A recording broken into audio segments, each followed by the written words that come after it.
Hi, everyone. I'm John Miniotis, President and CEO of AbraSilver Resource Corp. I'm happy to walk you through the AbraSilver story. We have quite an exciting silver and gold deposit here in the Salta province of Argentina, with a lot of growth ahead of us. So happy to walk you through our presentation. Of course, there's going to be some forward-looking statements made, so a cautionary statement. Now, AbraSilver, as I mentioned, we're a high-growth explorer. Our key asset is called Diablillos, located in the Salta province of Argentina. Salta is a very mining-friendly province, and so this is an ideal address here that we have a large-scale deposit. So this deposit has been around for a number of years, but myself and the current management team, we took over running this company back in January of 2020. So just over 4 years ago now. And since then have really transformed this asset.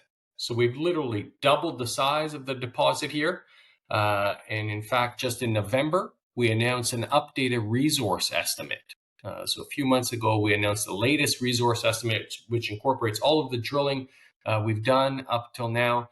And this is over 50 million tons of resource sitting close to surface in oxides. So open pitable here with very good grades of both silver and gold.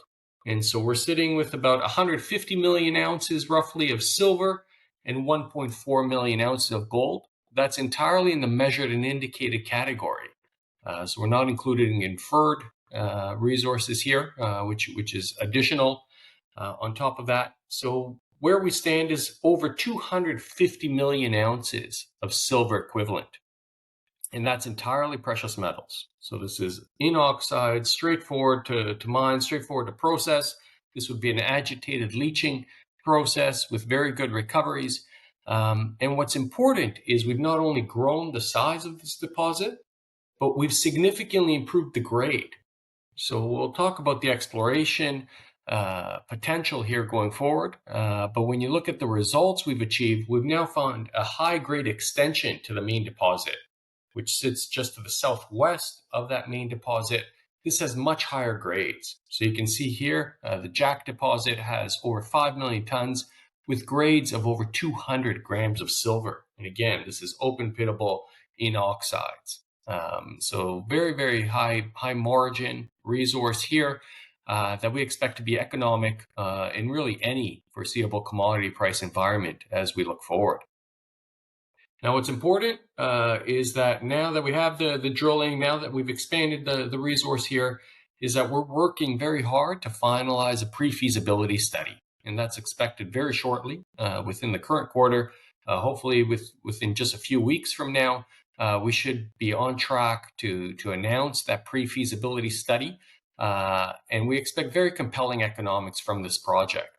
And so back 2 years ago, when the resource was quite a bit smaller, the NPV, the net present value here, was about $470 million Canadian, and it had a 30% after-tax IRR. And so we expect, already, this is already a robust project. We've obviously grown it quite a bit since then. So we'll be announcing the updated economics very shortly. And so that's really a key catalyst for us here. And then beyond that, we have a lot of optionality.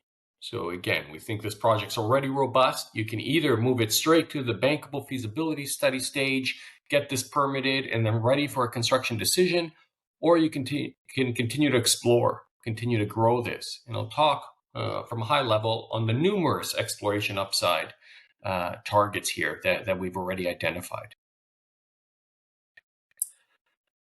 When you look at our share structure, we currently have a market capitalization of about $160 million Canadian. Importantly, we have a pretty strong balance sheet, which is key in this environment. And again, that gives us the flexibility here to have a lot of options available. So right now, with our cash position, it was $7 million at the end of Q3. It's just below $6 million, I would say, currently. But now that we're not drilling, as we've completed the phase 3 drill program and are finalizing the pre-fees, the burn rate has come down significantly. So our burn rate now is about 1.5 million Canadian per quarter. And so with the $6 million, I mean, we're fully funded to continue at the current path. Or, of course, we could, if the opportunity presents itself, market conditions improve, we could look to resume drilling down the road later this year. But as it sits right now, a lot of important milestones that we're looking towards. The pre-feasibility study I mentioned, that's key for us. We have a secondary project called La Cuepita, where we partnered with Teck, and Teck has actually started drilling. And they have an earn-in to earn up to 80% of that project, which I'll touch upon as well. And then later this year, again, we could look to commence drilling. We have numerous targets identified as part of our next phase, and then working towards a definitive or a bankable feasibility study next year in 2025, and bringing this forward, getting construction, the permits in place, and looking to make a construction decision here. So we truly believe Diablillos will become a mine, and I think working on de-risking this project closer to that production decision is key for us right now. Also, in terms of our shareholder, Eric Sprott is our largest shareholder. He's been very supportive. He invested in us a couple of years ago, actually at similar levels as where we sit today. And so Eric Sprott invested when we were back at 27 cents, right around this time, sort of in 2020. We've significantly grown this project. We've literally doubled the size of this project since then.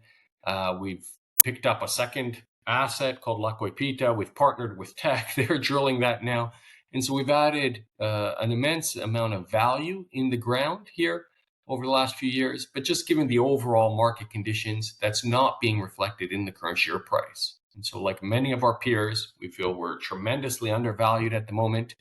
And so it really does present a unique opportunity for longer term focused investors. I would say this could be an excellent entry point where we've already de-risked this project. We've doubled the size. We've found higher grade extensions. We've moved it forward, but it's not being reflected in the value. And so we feel as silver prices improve in the future, just like we saw the last cycle. So post-COVID lows, silver was about $12, $13 an ounce was the low. It rallied significantly as sort of QE infinity and the Fed started printing money.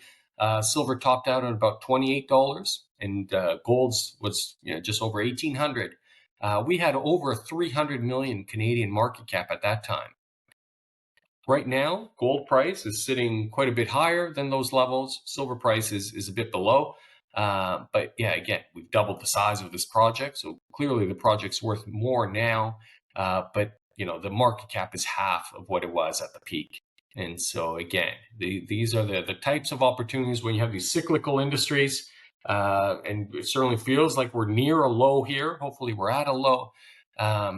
But yeah, at these types of valuation levels, the risk reward shifts in favor of, eventually as silver prices improve. I think this is an excellent entry point for ourselves and the vast majority of our peers, I'd say as well. Now, when you look at the drill results we've had last year, again, as we unlocked value here, we identified this high-grade deposit called the Jack Zone. We were drilling that all of last year, and you can see practically every single month coming out with high-grade intercepts. We've also improved the recoveries that I'll talk about as well here at this project, and then announced the updated resource in November. And so clearly, we had a great year in 2023. This year, we're going to start off with a bang as well, looking to announce that pre-feasibility study, and then we're going to evaluate our options in terms of doing additional drilling or moving straight to a bankable feasibility study. Now, in terms of where we sit, this project is located right in the heart of the lithium triangle in Salta. So this is in northern Argentina. Salta has always been viewed as a very mining-friendly province.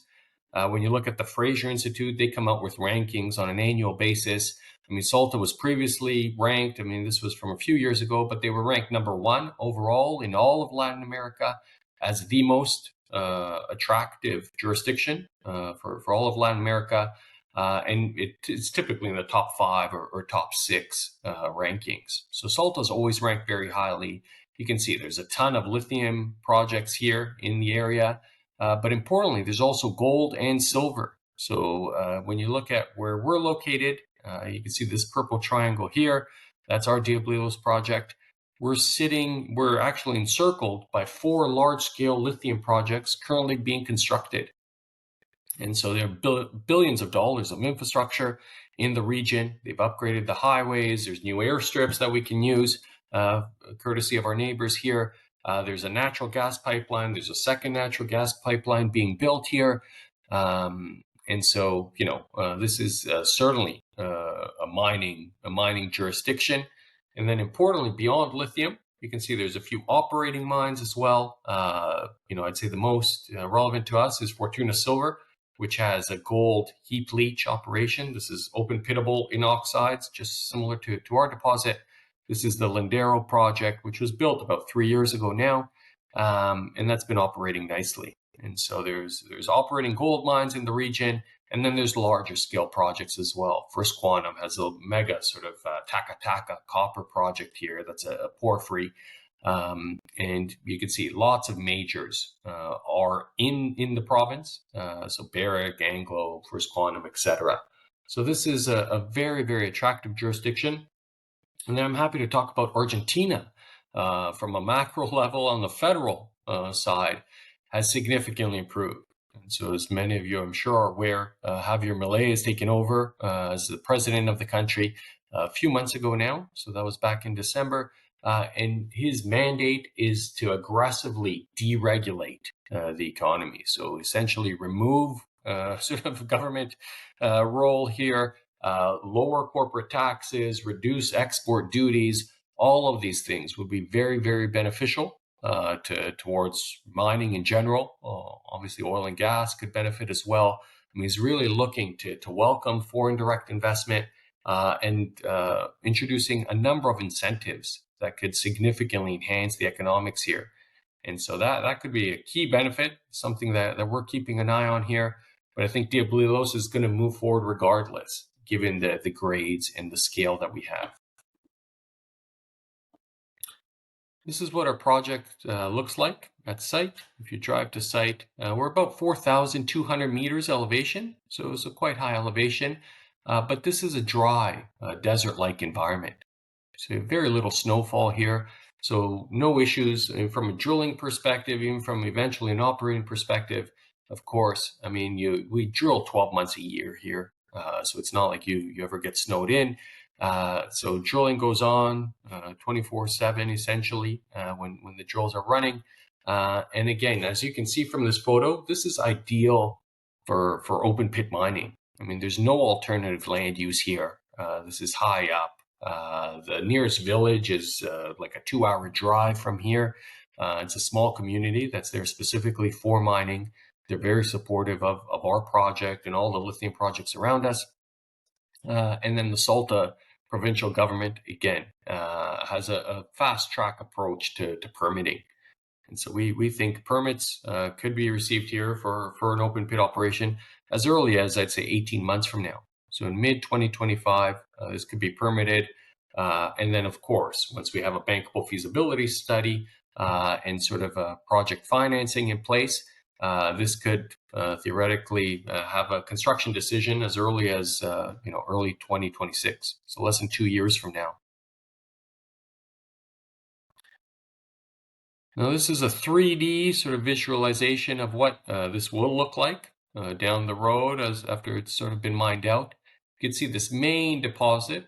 So all of this is the Diablillos project. So Diablillos refers to everything here at this project. Now the pit, there's again 2 key pits right now. The main one is a Oculto. This is large scale. It's almost 50 million tons here in the measured and indicated category. A lot of silver and gold. And really the bulk, or 99% of all of the drilling historically has focused at Oculto. And so that's always been the focus, is expanding Oculto, growing the resource, and been very, very successful at doing that. Now, last year in 2023, we identified just to the southwest of Oculto, in an area that had never been drilled, we identified high-grade resource. So we were focused drilling this new Jack zone. And then again, we announced back in November that we have 5 million tons here, but much higher silver grades. So the silver grades in this zone are 200 grams per ton of silver. And so now this gives us a lot of optionality. You have two key deposits plus some smaller ones with some historical drilling where we see room for growth. But yeah, looking to start off with mining from this new high-grade Jack zone.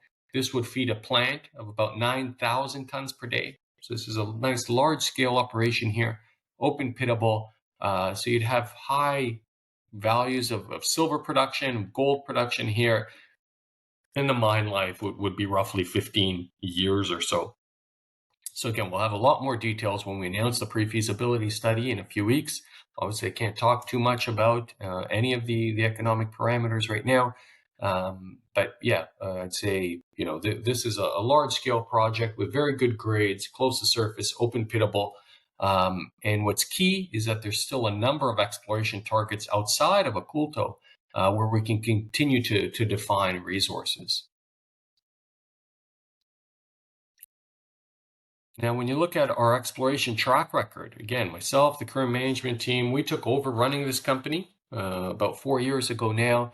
Our exploration team, based down in Salta, they live in Salta in Argentina, have just done an absolutely phenomenal job for us here. So we've conducted 3 separate phases of drilling, the phase 1, phase 2, and then just recently the phase 3. And all of those have been very successful. So you can see we've increased the resource between 20 to 35% per year here. So a nice sizable increase. But what's most important is the cost. And so right now, I mean, you could be drilling with 10 drills and growing a resource. But what we've done is on a very cost efficient basis. We've only ever had 2 drills here operating. And so our budget has been between $5 million, I think US was the first program, and this latest one was $8 million. So between $5 to $8 million per year drilling, which is a pretty modest exploration program. And so we've had a very high rate of return. So on average, essentially for every 11 cents we've spent on drilling, we've been able to add an ounce of silver equivalent. And that's in the measured and indicated category. So not, again, including inferred. So, very proud of our team. Dave O'Connor is our chief geologist. He's in charge of the exploration campaign here. He has a wealth of experience. I mean, he has probably 50 years of experience now. So he's a lifelong geologist here, has worked on practically, or has visited, I'd say, a number of projects all across the world, has worked on dozens and dozens of projects. He's been running our campaign here, and him and his team have just done a great job understanding this sort of the geology here, and then identifying these high-grade extensions. Now, when you look at the drill results, I mean, the best way to compare them would be to look at, you can hit high grades, but if it's over 1 meter, that's obviously not as important as if it's over 150 meters.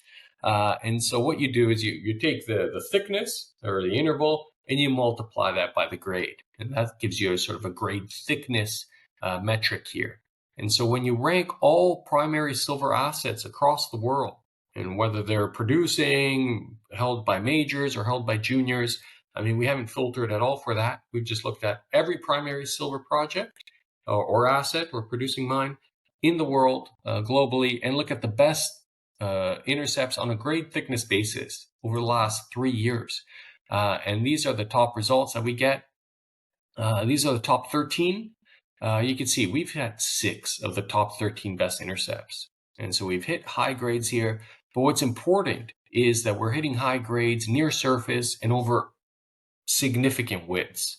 So like 155 meter intercept of 300 grams or 140 meter intercept.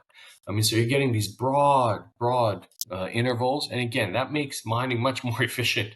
So again, it's open pit, so it's bulk mining here. And when you're hitting mineralization like that over these widths, that's how we've been able to grow the resource on a very cost-efficient basis.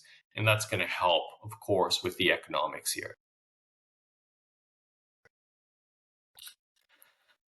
And this is, I guess, how we identified Jack. So the pit design, again, historically has always been focused out of Culto. So Culto is the main deposit here. We managed to significantly increase the size of Culto.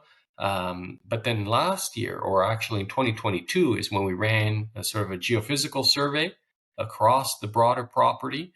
We saw these big zones with magnetic low anomalies identified in purple here in areas that were really never before drilled. And so decided to drill one of these big magnetic low anomalies just to the southwest of Oculto.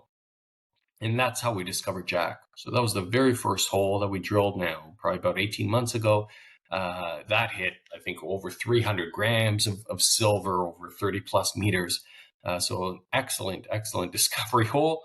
We immediately started drilling all around that hole. All holes came back with high-grade silver mineralization. So we had 2 drill rigs running at that time at Oculto. And we announced, look, we're going to focus on this new zone because the potential is untapped here. There was never any drilling done to the southwest of that main deposit. And so, yeah, we spent 12 months drilling this, spent about $8 million. And again, very, very happy with the results. We added about 5 million tons here with grades averaging 200 grams per ton of silver. So it's a very, very high grade, especially for something that sits close to surface in oxides. So as we look forward, so that our focus for the phase 3 program was essentially exclusively at Jack. We drilled only a couple other holes in some of these other targets. But we figured let's drill off this highest priority zone, which is right close to the current pit. In fact, it actually connects to the main Oculto deposit, which is why we drilled that first. So it represented the most logical initial target. But as we look forward, when we recommence drilling here, there's still a number of opportunities. So looking now at Phantasma, which again has a small historical resource, it's a bit irrelevant right now just based on the size of this deposit. But what you can see from that magnetic anomaly is that there's potential to connect Phantasma with Oculto, and the strike extent out in this direction is about 1 kilometer.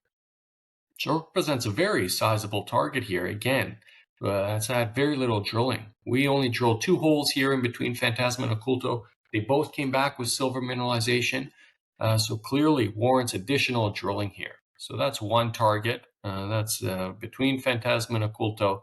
Within Oculto itself, we can continue to expand the resource.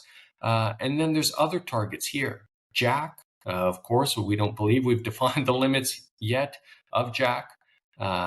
We've defined the limits likely of that main deposit, but it looks like this structure continues out now towards this sort of northwestern direction.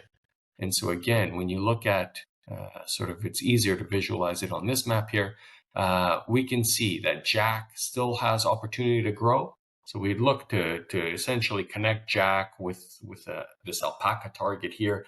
Again, we've only drilled a few holes, I think 2 holes in Jack North and maybe 5-6 holes in Alpaca.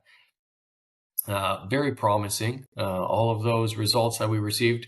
And so looking to continue to expand this project. And so again, on a very cost efficient basis. So when you look at again, this chart here, we think with the next phase 4 exploration campaign, we could look to spend again, roughly $8 million US or so. And we think we'd be able to get the resource probably close to 300 million ounces, if not exceeding 300 million ounces of silver equivalent in the ground. And so this is a very sizable resource already. So we're fortunate to already have a sizable resource where we don't need to keep drilling. I think that's very important in this market. We're looking to conserve cash right now. We've paused the drill campaign. We don't need to keep drilling. We have a sizable resource. We have a robust project that we can move forward. But of course, as market conditions improve, we're explorers. That's what we do best, is exploring and growing the asset here. And so, down the road in the right market environment, we'll look to resume an exploration campaign. And we think on a very cost-efficient basis, again, we could continue to have the success similar to what we've done over the last 3 years. Now, importantly, it's not just the drilling where we've unlocked value. So on the metallurgical test work, we've unlocked a lot of value here over the last 12 months. So there's been a lot of metallurgical test work done here. This is a straightforward cyanide leachable project, so nothing at all novel. We're not inventing any unique processing technology here at all. This is all tried, tested, and true on how we recover this. And in the PEA that was announced 2 years ago now, the silver recoveries were quite conservative. So we assumed about 73.5% overall silver recoveries. Now, with the additional test work that we've done, we've incorporated a gravity separation circuit here. And you can see, just apples to apples, when you look at just the main occulto zone now, the average silver recoveries will be about 84% on average, ranging between 82 to 86%, depending where in the deposit.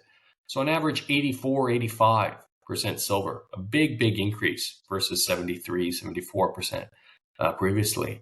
And what's important is that the Jack zone, that new zone that we've discovered, silver recoveries will be as high as 93%. It's almost 20 percentage points higher than the previous assumptions. So this is very important. So looking to, add value through exploration, but also simultaneously adding a lot of value through improving recovery assumptions, etc. Now, as you compare our project, you can see this is a very highly scarce asset. So Diablillos, we're already sitting, again, in the measured and indicated category, over 250 million ounces of silver equivalent, and this is only silver and gold. Again, we're not converting any zinc or lead. I mean, that's quite frequently done with other silver assets.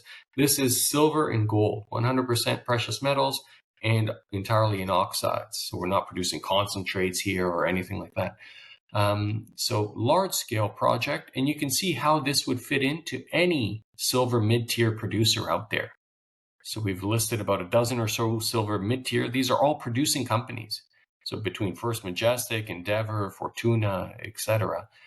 These are currently producing companies. When you look at their pipeline of existing assets and projects that they have, you could see something with over 250 million ounces would absolutely move the needle and would become a marquee asset, I'd say, for any one of these companies. So our goal as an exploration company is let's keep exploring, let's keep growing, obviously keep de-risking as we've been doing by delivering the pre-fees is obviously key, and then continuing to improve the economics here through additional optimization test work, eventually a bankable feasibility study, and then with additional drilling as well. We feel we could likely grow this to over 300 million ounces, as I've mentioned here. And so we're going to continue to focus on that. Obviously, when it comes time for a production decision, there is optionality here where we could produce this ourselves. So we're doing some heap leach test work, which I can touch upon later. And so you could potentially start this off through a heap leach, which wouldn't require the building of a plant right out of the gate. So it would significantly reduce the CapEx. So it could be done for a company of our size, obviously looking to raise funds, start off with a heap leach. And then as you generate cash flow, then gradually build up the plant to what we saw in that diagram. Eventually, you'd have a 9,000 ton per day plant here. But this could be done in stages. And so, that's the one path forward that we're focused on. Obviously, we're going to continue to unlock value and look to go down that path. But of course, at the right time, if there's, a much higher prices, we would, of course, like any junior out there, I think we could likely be vulnerable to takeover targets as a takeover target.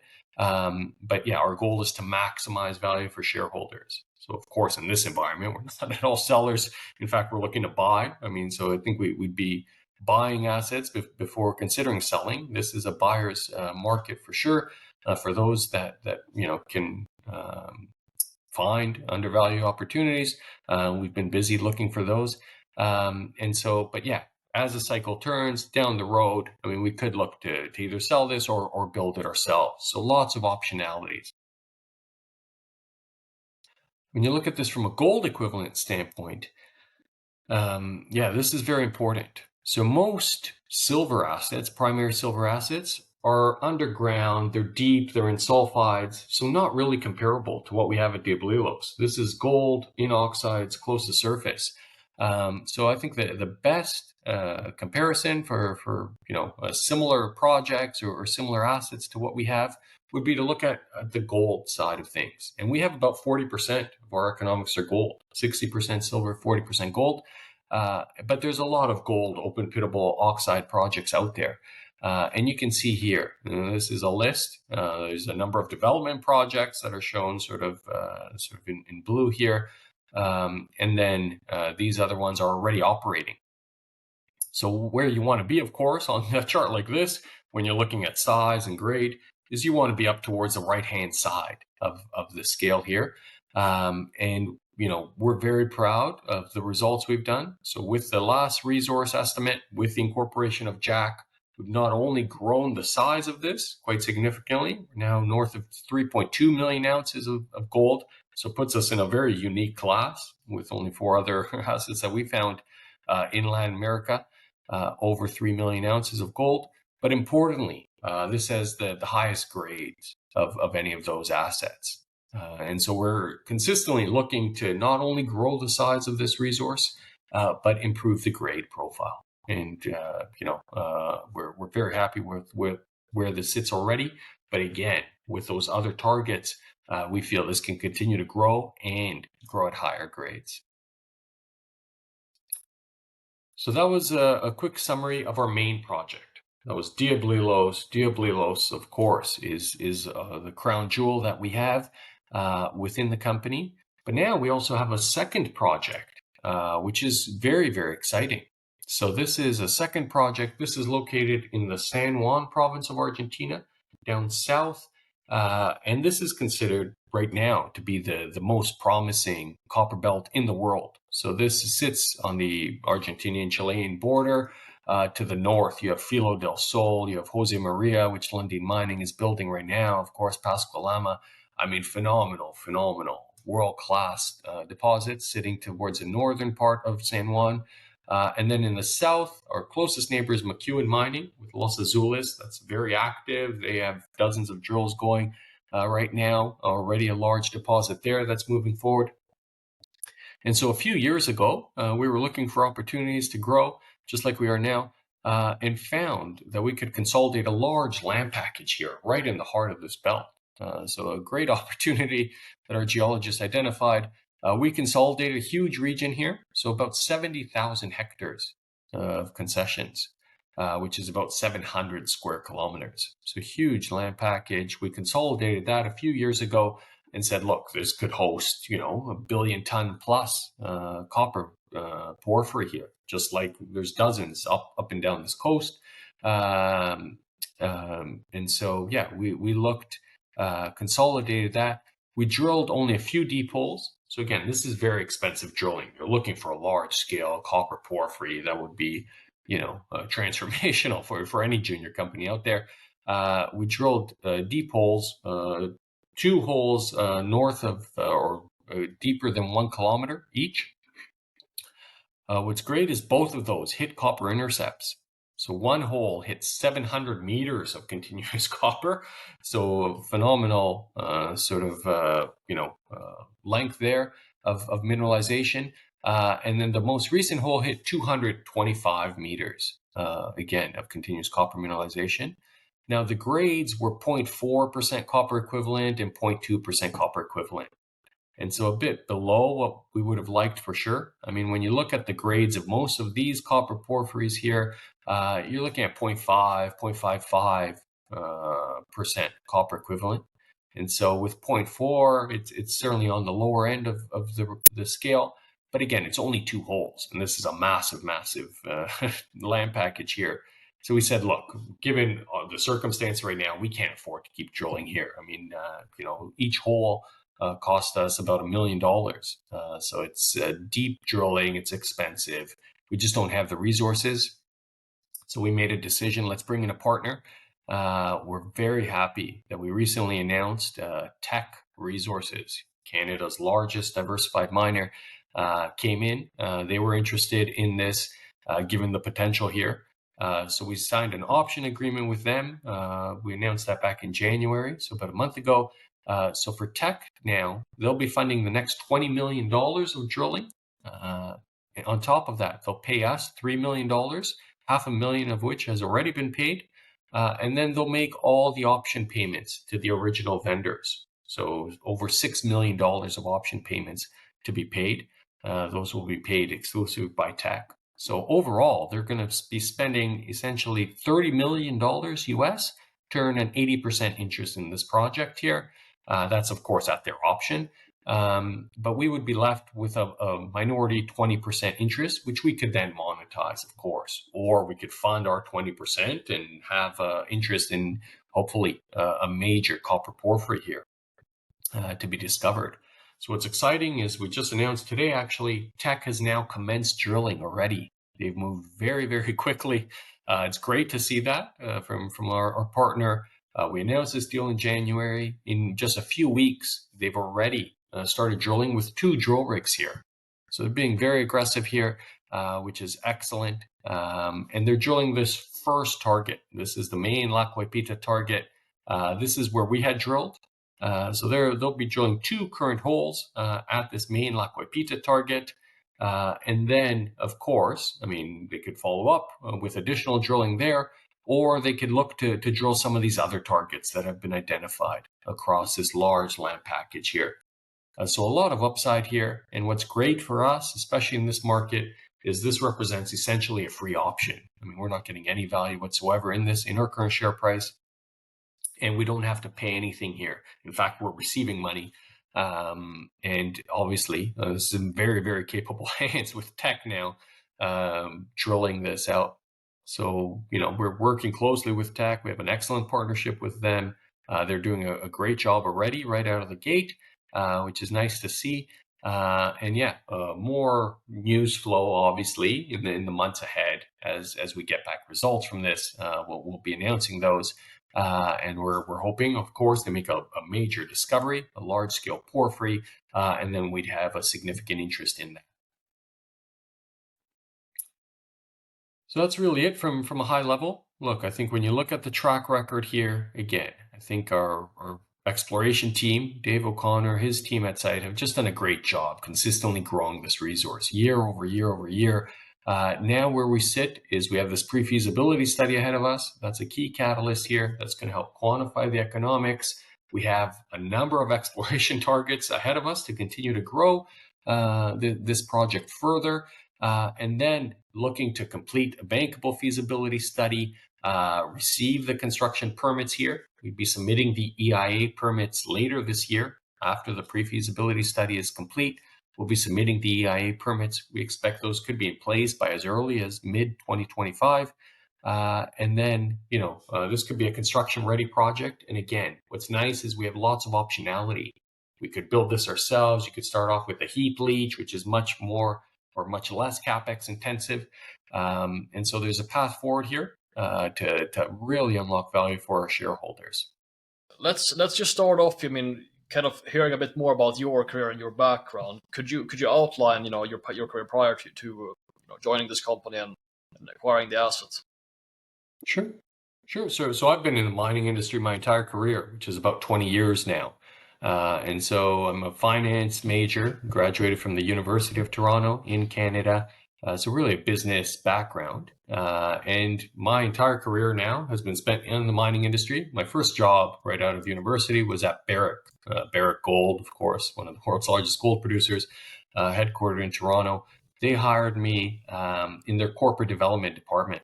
So my career there started off excellent timing from my perspective. I joined right in the middle of the Placer Dome acquisition. So this is back probably in 2006 or so, roughly, when Barrick acquired Placer Dome. So that at the time was the largest mining deal, I believe, in Canadian history. So gained excellent experience on the M&A side right out of the gate. So I was extremely fortunate. I worked at Barrick for a couple of years, and then I went on the research side. So I worked as an analyst or as an associate initially, and then ultimately an analyst Started off working at Bank BMO, so Bank of Montreal there on the capital market side of things, analyzing precious metals and base metal companies. And then from there moved on to a boutique firm in Toronto, again, doing the same thing. And then came back to corporate development. So then from there, I moved to Lundin Mining. I worked at Lundin for almost 7 years.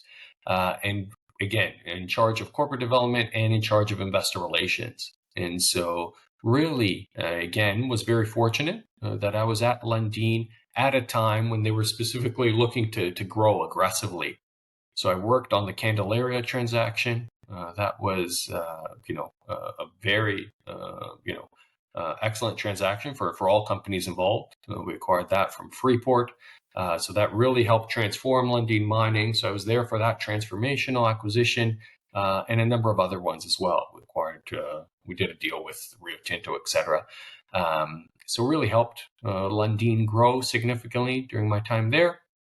And then I moved on to a smaller company called Orico Metals, and that was a spinoff. So when Alamos merged with Orico, they created a small spinoff called Orico Metals. I became the VP corporate development for that company. And within 2 years, we eventually sold that. So we grew that, again, through a series of acquisitions. And then within 2 years, sold that to Centerra for cash proceeds of over $300 million. So it was an excellent win for shareholders there of that spinoff. Great outcome. And then following that, I started another spinoff called Athon Minerals, which was a spinoff of Altius. And then I was running Athon, and then eventually the mandate was to grow that. So between myself and Dave O'Connor, that's where we met. We're working together, looking to grow Athon. We identified ABRA, the Diablillos Project, as being a standout project. We merged the two companies together, and this was, again, in December of 2019, so about 4 years ago now. And Dave had rebuilt the geological model, saw that there was these, big potential to continue to grow the resource. And so we merged the two companies together, raised just a bit of money, and right out of the gate started drilling and started hitting high-grade results. And then you saw that chart in my presentation. We took this from less than a $10 million market cap to a peak of over $300 million in about 18 months' time. And again, since then, of course, we've continued to have some great exploration success, which unfortunately is not being rewarded in the current market environment. But I think, again, represents a very unique entry point, I'd say, for a lot of investors maybe looking for opportunities in the sector. I think AbraSilver right now is excellent entry point here. So one thing we always like to ask is kind of the personal allocation towards the company from the executive. So what would you say percentage of your net worth is allocated with shareholders? Oh, it's huge. It's almost all of my net worth outside of my house, essentially. If I look at, obviously the house is a fixed asset, but if I look at all my other assets, I own almost 6 million shares of the company. Plus I have a few million options on top of that. And so my incentive is, obviously to maximize the share price here, fully aligned with shareholders there.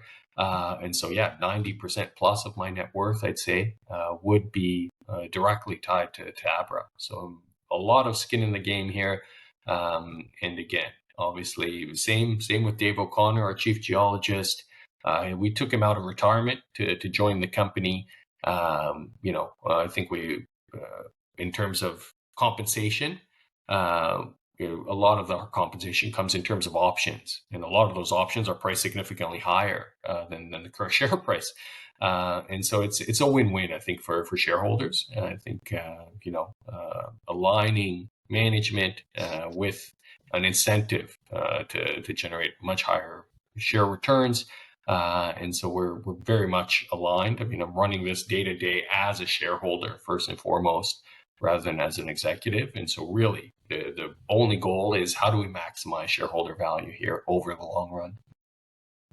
Excellent. And during the presentation, you mentioned that your cash position now should be at like 6 billion CAD, and that your quarterly burn rate would be approximately 1.5 million CAD or something like this. So you have about one That's year now of run rate. Correct. So that assumes, again, right now we're not drilling, and now we've essentially completed the pre-feas. So a lot of those costs are behind us now. And so right now, yeah, the burn rate's extremely low. And so, yeah, we're in a fortunate position that gives us some optionality here. And so, eventually, of course, we'd like to continue to explore. But again, because we're aligned with shareholders, we have to look at the holistic picture. You can't just operate this company in a vacuum, right? I mean, we're announcing high grade results. If the share price isn't going up, then there's no incentive to keep doing the same thing. I mean, let's not keep drilling, announcing these high grade results and not seeing any returns. So you have to understand the market conditions here. And so I think we've done a good job identifying that. We completed the phase 3 program in August of last year. And haven't been drilling. We said, look, let's just now focus on the pre-feasibility study. So that's been our main objective here. That'll be coming out shortly. And then we'll continue to be opportunistic. We'll wait for market conditions to improve. We have a number of high-grade targets here, but there's a lot of news flow, things we can add value here on this project without having to significantly increase the burn rate. And so being, I think, very, very conservative probably with cash management, but we feel these are the market conditions where you need to be conservative right now and not, be spending all your cash drilling, because then you could find yourself in a difficult position where you're essentially forced to do a financing. And in this market environment, that's the last place you want to be. Very true. So the warrants and options, you say many of them have a strike price higher than the current share price. Could you give some clarity on how many warrants and options respectively are outstanding? What the kind of the bulk of the, especially for the warrants, expiry dates are and their strike prices? Yeah. So we have about 20 million warrants. Now, the vast majority of those, I think about 14 or 15 million of those will be expiring in December. I mean, all of those are expiring this year, 2024. The vast majority are expiring at the end of this year, December, and those are priced at 50 cents Canadian. And so again, as of yesterday, I think we're trading below 30 cents. So those are out of the money. And so the vast majority of those are, will be expiring by the end of this year. Now, of course, if market conditions improve and the share price goes up, I mean, ideally, with the proceeds from those warrants, if those warrants are exercised, that would be about $7 million Canadian, which would essentially fund all of next year's drilling or all of, phase 4 drilling. So yeah, we would love to get those warrants in the money and exercised. That would be sufficient to fund the next drill campaign. And we'd be happy to have those exercised.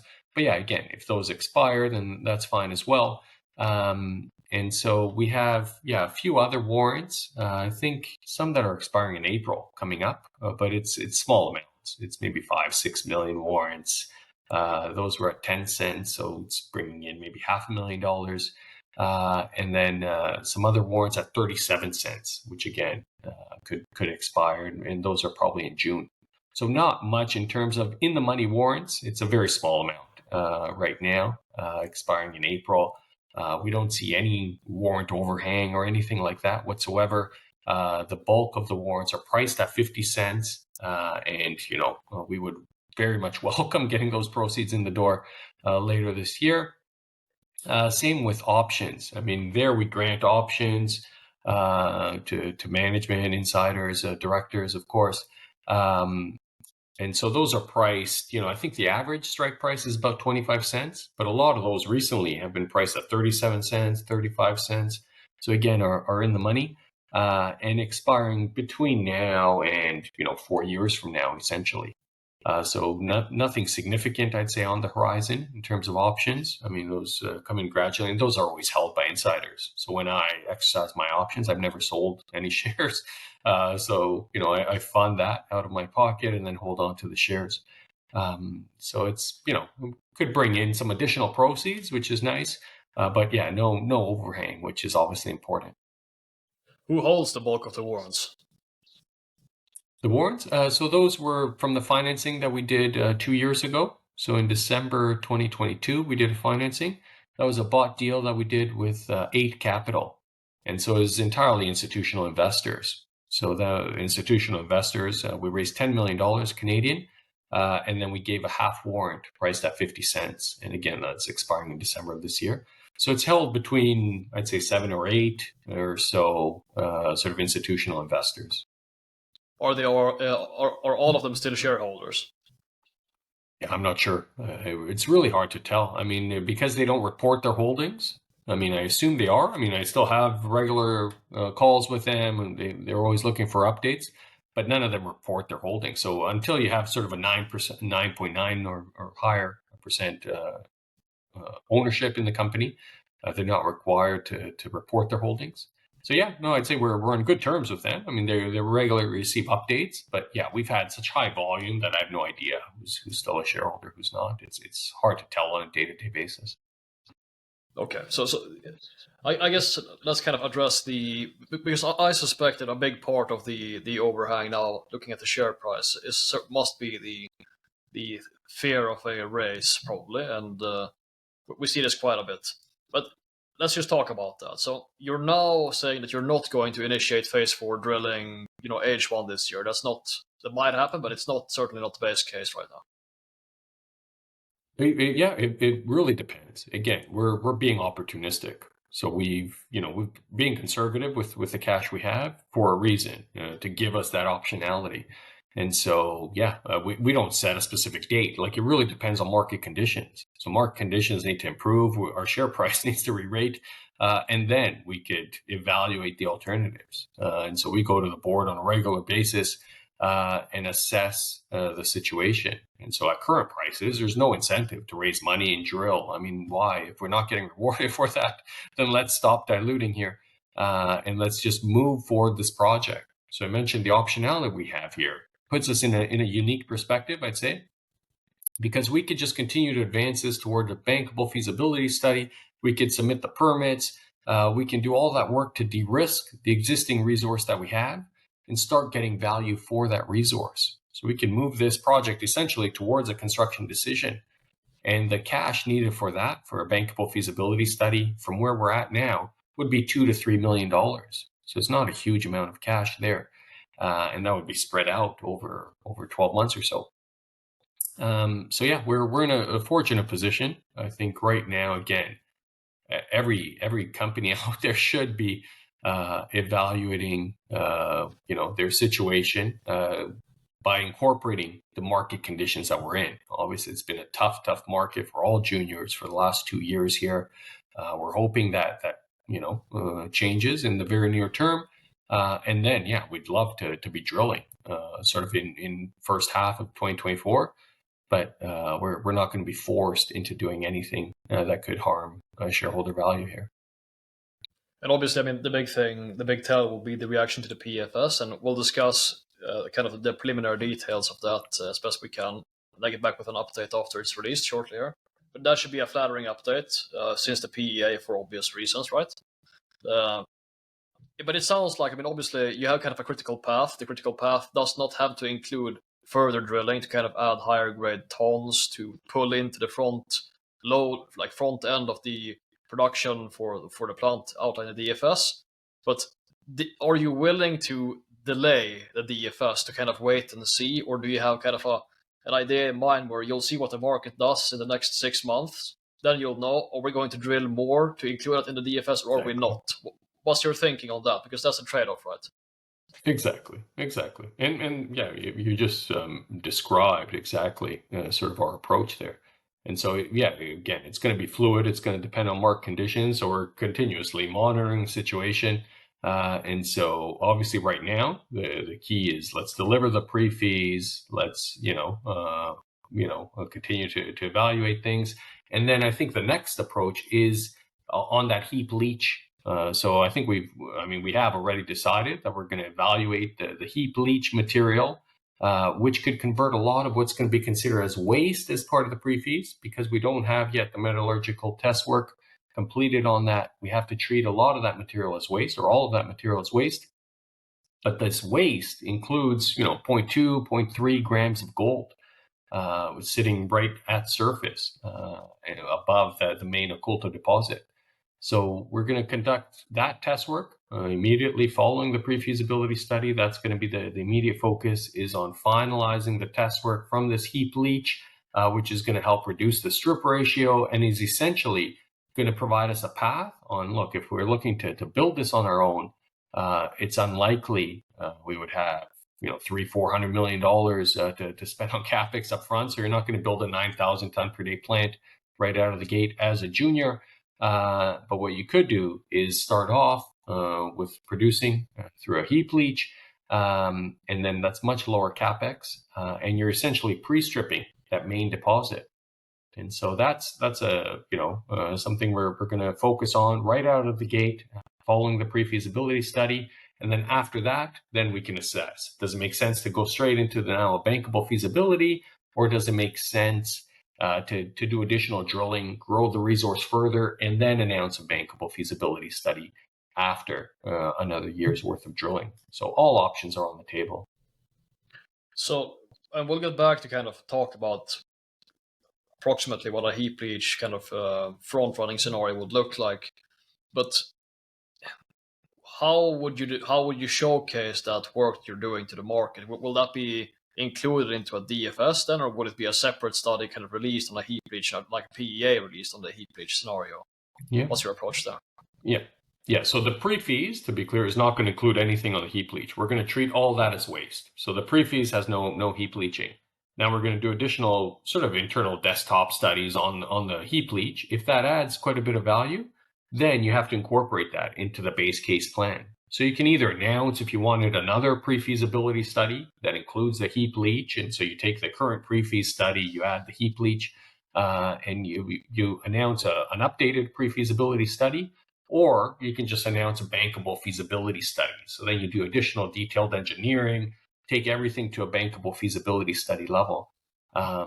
And that's where I was mentioning that would cost about $2 to $3 million US for us to take the current study into a bankable feasibility study. So that would obviously be a lot more work than just redoing the pre-feas to incorporate the heap leach. So if you were to include the heap leaching in a DFS level of understanding, what do you think that would cost as an alternative? In total, it would be about $3 million US. With the heap leach scenario in the DFS? Yeah. Oh, okay. And if you were to just update the PFS with that, what do you think that would cost? Oh, with the heap leach? I mean, there's not much. So it's just metallurgical test work that we're already spending money on. So hundreds of thousands of dollars of additional test work. So in a non-drilling scenario, if it was just studying, I mean, working with the existing non-mineralization to go with the DFS with heap leach, if you were to kind of beeline that track and kind of ignore drilling this year, when could you kind of commence, and what would be the timeline and total costs for this, including burn rate? So let's say you go this kind of critical path to get the DFS out with heap leach.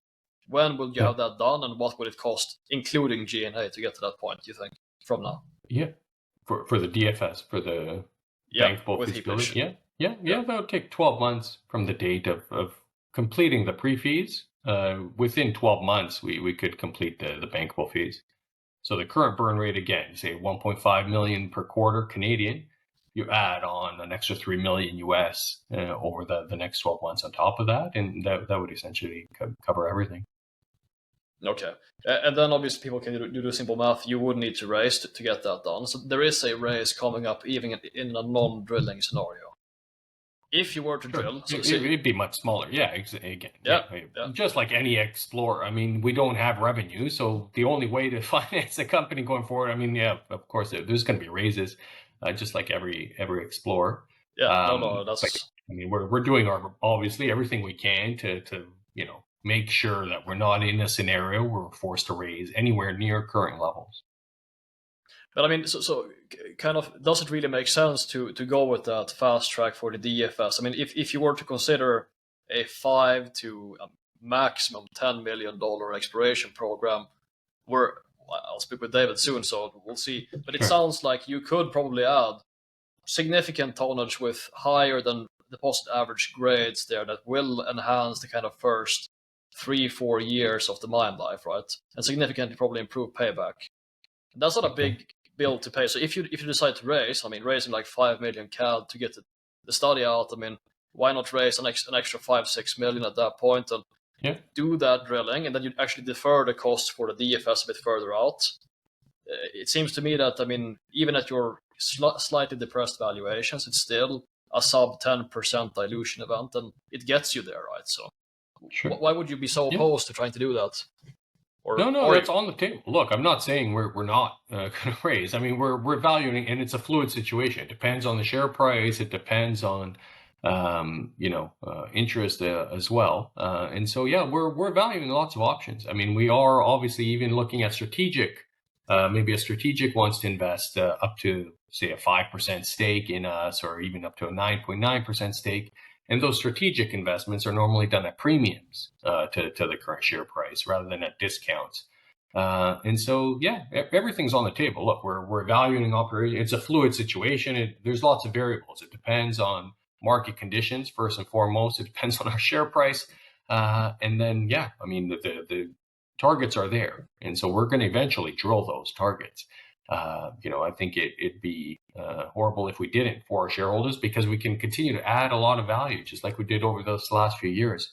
If you're finding ounces for 11 cents an ounce or 12 cents an ounce, I mean, that's clearly creating shareholder value.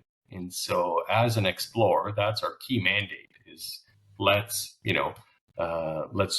grow this on a cost-efficient basis. And so, we will be doing that down the road. But again, we're not, we don't want to say, look, we need to raise imminently. We need to grow. I mean, we're going to be opportunistic, and at the right time, things will work out. I think we have a highly attractive project, very economic at current commodity prices, lots of catalysts ahead of us. So we're focused on that. And then, eventually we'll need to raise, and we'll figure out the amounts, at the appropriate time. Yeah. So, I mean, from my point of view, I feel like the race, since you drill so effectively, is kind of, it's at surface. You do like 200-meter distance holes. It's very effective at drilling, right? And you hit a lot. You have amazing kind of discovery to per ounce cost discovery track record, and you're probably going to continue to do that. So, from my point of view, I mean, doing a race, I think it makes sense. I wouldn't be I would not be opposed to that, even at this share price. But what is your kind of idealized? I mean, it's interesting to kind of explain. When would you say, okay, now it's we should raise now? Like, is it like a 50-cent kind of event where you have these warrants, or when do you start being very comfortable? It's obvious you should do it. Yeah. Well, that is the ideal scenario. So if we're trading above 50 cents, then these warrants are naturally going to be exercised. And again, that gives us $7 million Canadian. That's essentially the cash that we could use towards drilling. And so, I mean, that's the ideal scenario, is we get the money coming from the warrants, and we don't have to do any raise. But again, there's no specific date. There's no specific price. I mean, it's a fluid situation. It depends on market conditions. It depends on sentiment. And so ideally what you want to do, and what we've done all along, is you want to raise money at higher valuation levels every single time. And so we started off this company, it was 5 cents. The first raise was at 5 cents. Then we did 11 cents. Then we did 18 cents, 27 cents. And then we did 37 cents was the last one. And that was before we discovered Jack. And so we raised at 37 cents, discovered Jack. And so clearly that's worth a lot.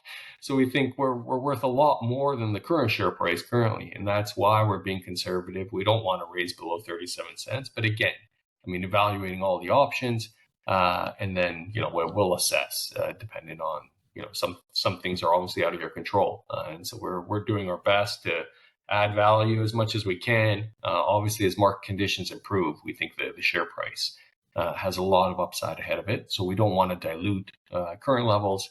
So we want to obviously make sure that we capture that upside for our shareholders.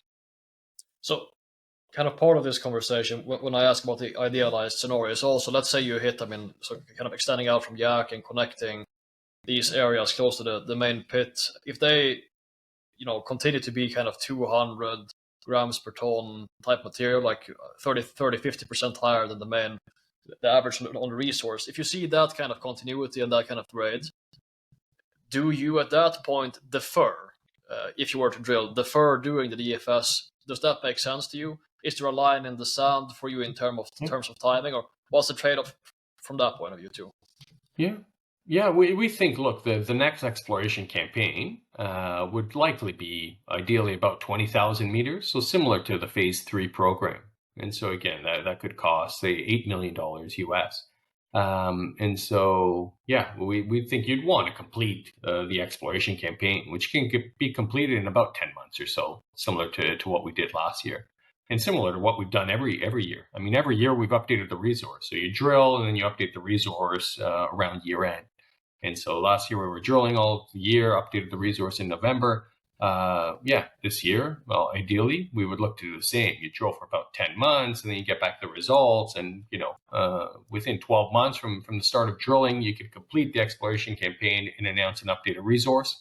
And then you take that resource and then you say, look, we're going to do now a bankable feasibility study on this updated resource, which includes more ounces and obviously higher grades. So it would clearly improve the profile. But it's fair to say, if you want to maintain this kind of, it's good that the environmental permits are not contingent on the DFS, but rather the PFS. So that's charming, right, at least for the jurisdiction. Yes. But it's fair to say, if you want to maintain this kind of timeline where you get into essentially construction, maybe a construction decision early 26, you would have to start drilling like very soon. Otherwise, it's going to be a delayed scenario. Correct. Yep. That's right. Yeah. But a delayed scenario, but a better scenario because it's based on a larger resource. So again, it's always a series of trade-offs, right? We could fast track it, not drill anymore, and just take the current resource, and now you have a accelerated scenario, or you delay it, but it's based on a bigger resource, so that's why you delay. So there's always a trade-off. So again, we'll assess that. Do we just accelerate things, move it forward, or do we incorporate another year's worth of drilling, and then things of course get delayed, but you're going to have a much bigger resource, so that should compensate shareholders for it. And then it's also kind of, from my point of view, the reality that you're a successful M&A guy, right? You know this game, and you have a very attractive asset in a good jurisdiction, established infrastructure. So it's timing in the market, and also you're able to, if you decide to drill, I mean, yes, you haven't done the DFS, but honestly, showcasing a bigger, higher grade resource is probably more important than doing a DFS, because these guys can do internal studies. Like if Barrick was interested, they can do that themselves. You will have the DFS does not affect the permitting timeline, to my understanding. So that's right. I like both scenarios personally, at least. Exactly. Yeah, that's key. Is there's a lot of options here, and obviously that's what we're navigating. Is it is always a trade-off, and that's our job. Okay. And just to comment that, do you expect to have some kind of update on this to kind of clarify a more crystalline view, or do you expect it to be completely fluid for the coming months? It's just reality. It'll be completely fluid. Yeah. No, it's impossible to provide an update because it depends on things that are outside of our controls. If silver starts rallying tomorrow, then we're in a totally different situation. If the share price is much higher, then it changes. Or if things get much worse, then we go even more conservative and we conserve cash, reduce the burn rate even more. So it's totally fluid. So you can't give guidance. I mean, we don't personally know. So we're assessing the situation as, just dealing with it just like every other company is. You've had a long and an interesting career, to say the least. Can you tell everyone about it? I mean, what's your journey through as a geologist in your career? My goodness, how much time do you have? I went to Cape Town University, did a master's degree, and then I went to London and did a master's degree in mineral exploration at the Royal School of Mines in London. I've worked in various countries, mainly Africa and Australia, but I've had a few sideways jaunts into Iran and France, and then in South America. Now, I've spent the last 30 years or so in South America. To cut a long story short, I ended up being the chief geologist of a company called Pico Wallsend in Australia.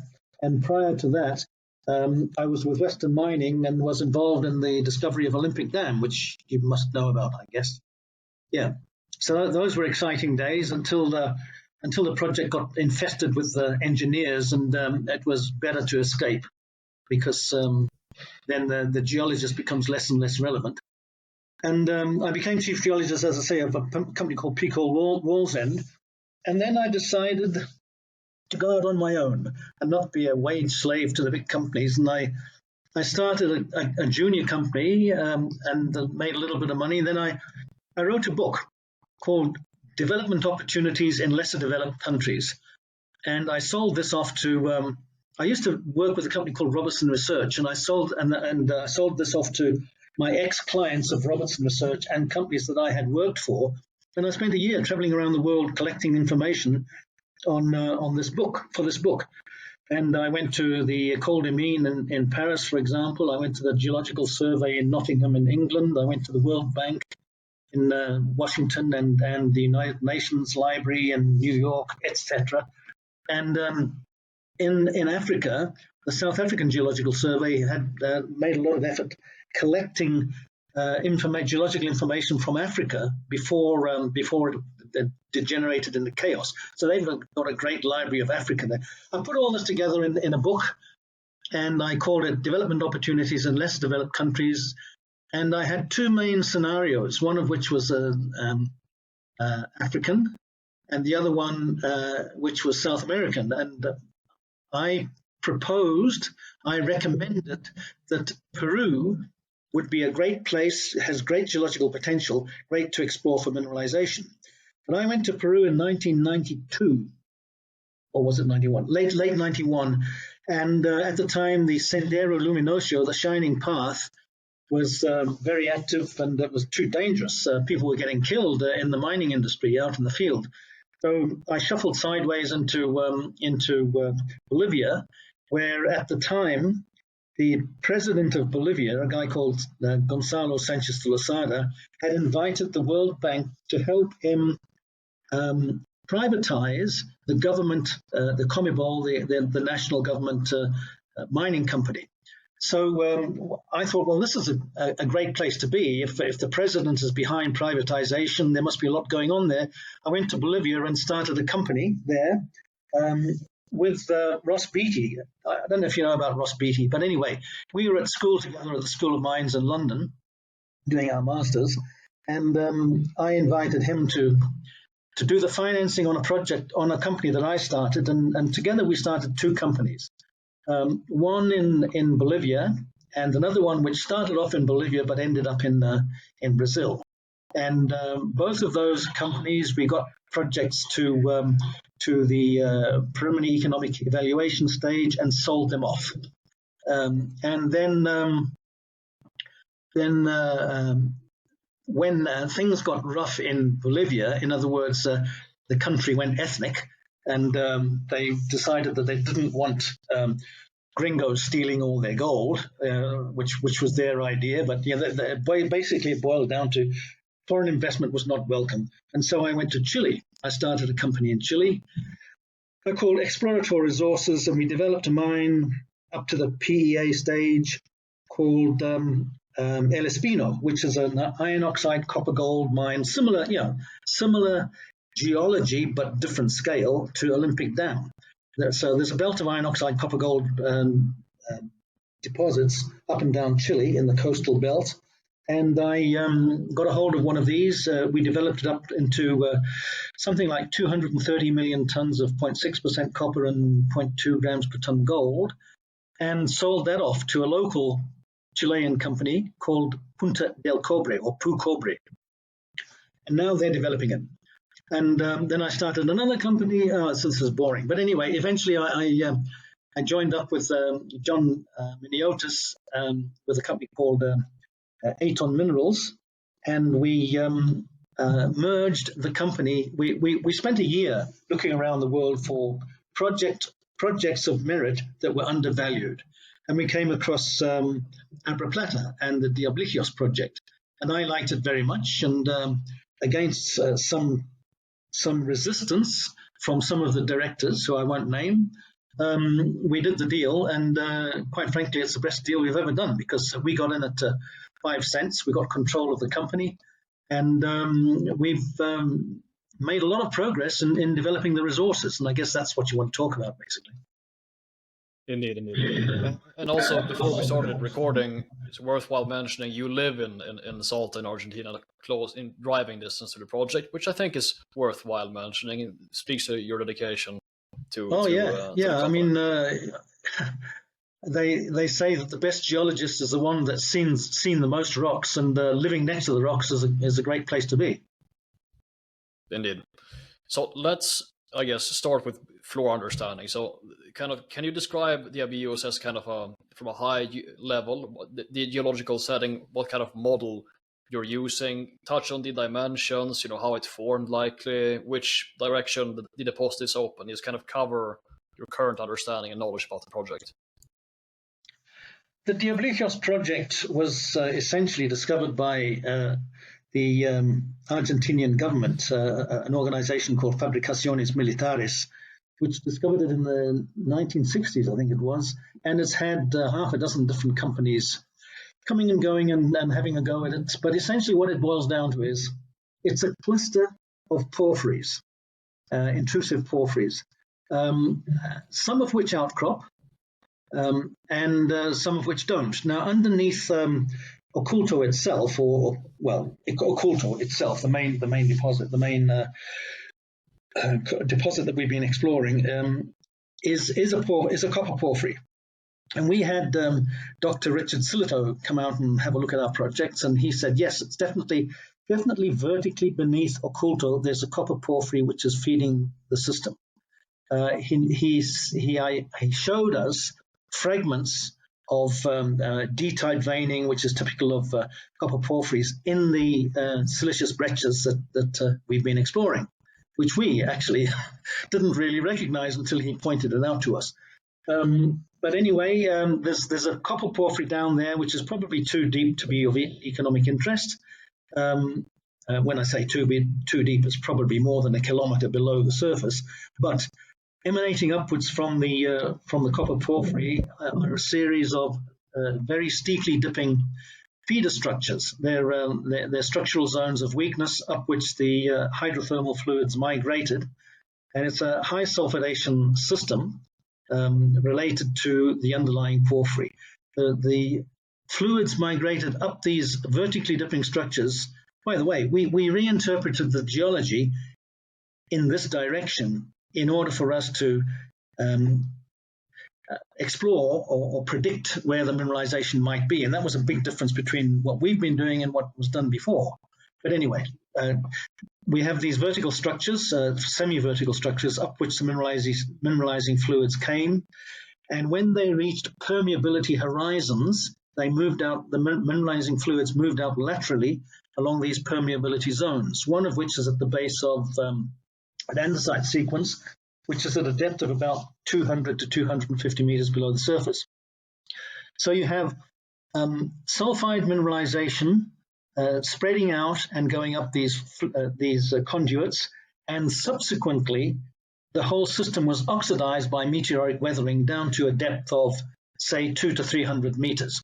So anything above 200 or 300 meters, any metal above 200 or 300 meters was oxidized and remobilized. And this oxidization and remobilization generated what we call a silver enrichment zone, which is a zone which mimics the surface topography. So it's pretty obviously that it's related to the water table and weathering. And then beneath that, you have gold mineralization, and at the base of the system, base of the oxidized zone, you move into the sulfide zones, and in the top part of the sulfide zone, there's what people normally call a chalcocite blanket. In other words, all the copper that came from the oxidized zone has gone down and reprecipitated in the sulfide zone at the top of the sulfides. So we have the primary sulfides, which are pyrite and chalcopyrite energite, coated and replaced by chalcocite mineralization. So we have a very high-grade copper sulfide zone at the base of the oxide system. That's it in a nutshell. But just one other point that's quite important, I think, is that there is primary zonation of mineralization from the center of the intrusion, which is beneath Oculto, outwards. So at Oculto itself, you get copper and silver mineralization in more or less equal values. There's about 100 times as much silver as there is copper, as there is gold, but the silver and gold is of equal value. And then when you move away from the center of the system, move away from Oculto, you get into silver dominant zones. So that's a primary zonation from gold in the center to silver on the margins. So in these oxides on the margins, they're almost entirely silver. And John has probably talked to you about Oculto, which is the deposit where this whole thing started. And the western part of the mineralized of the lease is covered with colluvium. Now, there was no exploration done underneath that colluvium, but we sort of anticipated that there should be mineralization out there somewhere, and we did a ground plus drone these days, magnetic survey, and got a magnetic map which showed very marked low magnetic intensity zones. The low magnetic intensity zones we interpret, and we're not certain, but it's almost. But these low magnetic intensity zones are a result of the ascent of hydrothermal fluids, the hot acid fluids, destroying the magnetite. And while they destroyed the magnetite, they introduced either gold or silver, depending on where you are in the system. So at Oculto, as I say, it's gold and silver. And when you get out to the peripheral zones, which were for example, the new discovery, which is Jack, which is a southwestern continuation of the mineralizing structures at Oculto, that's almost entirely silver. And the other peripheral zones out there as well, and there's several targets out there that we've done some reconnaissance drilling on, where we have prioritized those, and we will drill them in the future. They are, for example, Phantasma and Alpaca, that John might have mentioned, that these peripheral zones are also silver dominant, and the mineralization is quite close to the surface and covered by unconsolidated colluvium, which is good because, first of all, you can't see it.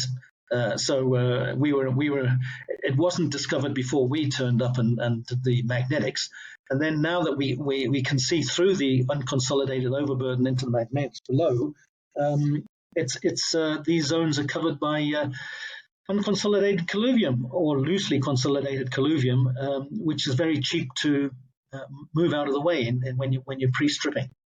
So where we are now is we have a resource, a combined resource of Oculto and Jack, which is going to be the basis of the preliminary feasibility study. And we have a series of targets around Oculto and Jack, within trucking distance, very close to Oculto and Jack, where we are going to be exploring the next set of targets when we have the finance to do it, basically. Exactly. So here we are, and currently you have the Yak zone here, and this is kind of your idea now is that obviously you have a fairly, I guess, classical, like super clear zonation where the gold is at the bottom of the Oculto pit, below would be the porphyry. You have the copper that you spoke about, kind of the blanket forming beneath Oculto, and then somewhere very deep down you have this porphyry, and you have probably these veins stretching up, connecting the porphyry, probably conduits of gold and copper, I would take it. Something like that. That's right. Now gold, gold, silver, and copper. Yeah. And now you're chasing the more peripheral zonation, i.e., just where it's very silver dominant, where the gold is almost completely not part of the mineralization anymore. Like in Yak, you see, like it's probably like 90% is silver, correct? That's right. If you look at that diagram, that plan, you can see that essentially it's divided north-south with the eastern side having the different colors from the western side. The eastern side is largely outcrop. The western side is under colluvial cover. And that's the difference. There wasn't any exploration of any consequence done on the western side, and we were drilling within that black boundary, which is the boundary around which the preliminary economic evaluation was designated the open pit. we were drilling to expand the high-grade resources within the open pit. We had 2 rigs going there. When we did the mag and decided to test a couple of the mag lows, as John will have told you, the first hole that we drilled in Jack got a very good intersection of 36 meters of 300 and something grams per ton silver. And what we did then was we said, right, well, we want to make sure that this is not just a one-off. This is not just a fluke hole. We drilled 4 holes around it, north, south, east, and west, and hit high-grade silver in each hole. So then we took both of the drill rigs. We knew then we had a new zone to play with. So we took both of the drill rigs off of Oculto, where they were drilling very high-grade targets, and onto Jack. And we spent a year drilling out Jack. Then we developed a resource on Jack, and that's going to be combined with the Oculto resource as part of the PFS. But as you know now, that the other blue zones represent, we believe, the low resistivities, low magnetic zones, which represent potential mineralized areas. And there's that one that moves off from the Oculto zone itself towards the west, called Phantasma. Yes, there's a small resource at the end of that zone, which is about 1 kilometer away from Oculto itself. So we drilled 2 holes on that mag low between Oculto and Phantasma, and both holes hit silver mineralization. That's a target. That's a good target that we need to systematically drill. But I think right now even a better target is at the southwestern end of Jack, where you are there, where there's some historical drilling hit mineralization at a place called Alpaca, and we drilled 2 holes between Alpaca and Jack, and 1 hole missed altogether, but the other hole got 30 odd meters of 156 grams per ton silver. So that area there is structurally complex. You have what I'm calling a conjugate set of structures. One is the east-northeast trending set of main structures which goes through Oculto and through Jack, and the other is a perpendicular set of structures which you can basically see there going west-northwest, cutting through the western end of Jack and going up to Alpaca. That's an interesting zone, a very interesting zone, because the mineralization that we hit there is not in the andesites. It's actually in the underlying basement rocks, the underlying granites. So it just shows you that the mineralizing structures don't stop where the andesites stop. They continue on down. Of course, they will have to continue on down through the basement rocks as well. So that is a particularly interesting target from a geological point of view and from a potential point of view. So our next program will be focused on drilling for targets in the immediate vicinity of Jack and Oculto. And I might just mention one more target, which is I think it's number 5 there, which is the north. That's one that there. There's a zone of mineralization at the edge of the pit, which is gold dominant with copper underneath.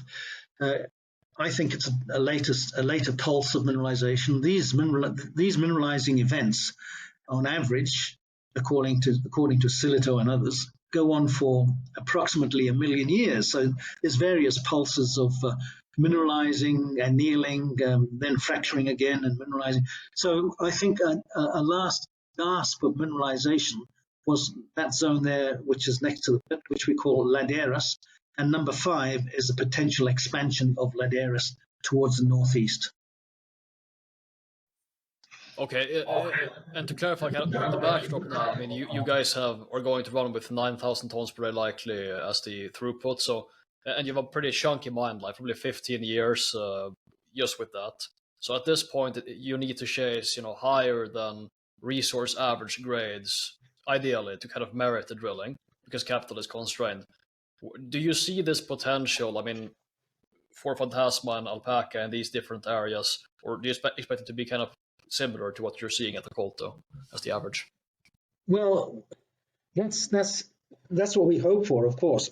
is to get something that is not going to be mined 15 years down the line, but it's going to be a high priority and mined earlier on. So we'll be focusing on an attempt to hit high-grade shallow mineralization. Now, I can't promise anything. I'm not going to say we're going to find another jack, but that's the objective. Something that will be mined earlier on in the system, in the life of the mine. These targets that you guys have in terms of stepping out from kind of the Yak zone and Ocolto as well. I mean, in terms of the kind of footprint that you're painting up here with these dotted or dashed ovals, essentially, they don't look tremendous in terms of size. I guess if all of these hit, if all of these are great, you might be able to add something approximating an addition that Yak was. But are these understating the potential? Is there some reason that this would be a good approximation of the constraint of potential mineralization, or could it be? Is this a very simplified model, and the potential might be a lot larger? Could you kind of give some color on that? Well, we've focused in on what we regard as the core of these targets. Here's one fact that intrigues me, is that at Ocolto itself, you have 5 separate east-northeast trending mineralized silicious breccia zones. And yet at Jack you just have one. What is the cause of that? We think there might be a possibility of one at least parallel zone at Jack, and if there is, that's going to alter the stripping ratio of that whole thing quite significantly. John might have mentioned Jack North, I don't know, but there's some potential on the northern margin of that Jack mineralization. And as I mentioned, there's a conjugate set. I mean, the more structurally complex, the more conduits you have, the better the chances are that you're going to get good mineralization. So, and in particular, for example, that what's called the Tesoro zone at Ocolto itself is where what's called the main breccia is intersected by what's called the cross breccia. There you have particularly high permeability and a particularly high grade, and that's the measured zone where we were drilling to expand the high grade measured mineralization when we took the rigs off of Ocolto to Jack. But I think there's a great deal of potential to expand the resources within the boundary of the previously designed open pit. That's what we were doing, and that's what we should be. That should be a high priority, because anything we find within that boundary of the open pit is planned for mining anyway. So the more mineralization you can find where you're actually going to have to move the rock, the better. And that would be my top priority right now for increasing the high-grade mineable stuff that you have to mine anyway, So kind of testing so like true step out from the design pit, but focusing the drill meters to, I guess, lower hanging fruit, since they're going to be mined according to design. You would see Jack North being part of that, like this kind of part of Jack, I take it. And then where in Ocolto would you see the main opportunity to add ounces, I guess? And could you kind of guesstimate or ballpark what kind of ounce you could see potentially being added within the constrained pit itself? It's impossible to say, but I mean, if you assume a continuity, I guess. I know it's people always want me to give them the results of the drilling before we've actually drilled the hole, but no, the thing is that we had some very valid targets there, and the objective was, and the systematic plan that we had, we know where to drill. We've got we know we have plans of where to drill. Within the Ocolto pit, there are the 3 categories, of course. There's a measured, indicated, and inferred. And it's the measured and indicated that we want to expand. There's inferred mineralization within that pit, which is not included in the economics, that we want to tighten up drilling on to convert that into indicated or measured. And it's almost certain that we're going to do that. Particularly as you move along those structures towards the northeast. And the reason I what's the say that is because as you move towards the northeast, the topography becomes higher. The hill slopes upwards towards the northeast. So we haven't done that much drilling up there. It's drilling that's warranted but hasn't been done yet, and it's would be within the pit. Okay, so what's the inferred sitting at currently? Could you remind everyone? The inferred, what's the tonnage of the inferred? Yeah, tonnage and grade, average grade and tonnage. What's the tonnage and average grade of the inferred? I don't have the figures in front of me, but I would guess that from what we know, we probably see 20 million tons of inferred that we should drill and try and tighten it up into indicated at least, and maybe measured in certain parts. And grade, I think what we were aiming for in that northeastern part was higher grade because of the strip ratio. We were saying, look, if you've got the strip ratio, you have to have higher grade to justify it. So I would think that anything above 150 grams per ton, and we're talking about a gram of gold in that area. It's a more gold-rich area. So a gram of gold and 150 grams per ton silver that potentially could be added in there. And now you're asking me to tell lies because I don't know how many tons there would be. Don't do it. It's just important. I mean, my kind of what I want to convey is essentially, I mean, you're already a sizable resource, but kind of conveying a realistic constraint of what the roadmap for this particular resource could be. Could it possibly reach 500 million ounces with this type of grade profile, or is that quite clearly an impossibility? You know, that's kind of what I want to be able to give people the sense of. 500 million ounces of silver? No, I mean silver and gold, obviously, together. Yeah, but equivalent to silver with your well, you know, price assumptions. We're almost certain we can get to 300,000 just from what we're looking at in front of us. Then, you know, it's possible to get to 500 million, yes, but then we would have to, I don't know what the economics would be, because we would be moving out towards the northeast in one particular, anything towards the northeast has a higher stripping ratio, or you have to go underground. And so it depends on the grade. Actually, we were drilling that area with a view to saying, well, look, the overburden's so thick here, we might have to go underground. So we were drilling to get higher grade intercepts. Now, those could be incorporated. You really, I mean, 300 million silver equivalent ounces is quite possible. Anything, and then it obviously becomes more speculative as you go up towards 500 million, but it's possible.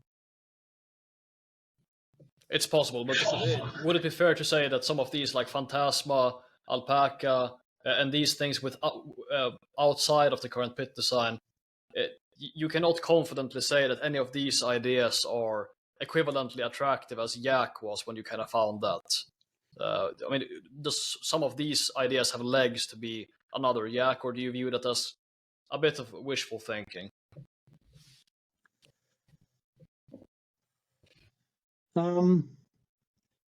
Jack was not obvious at all.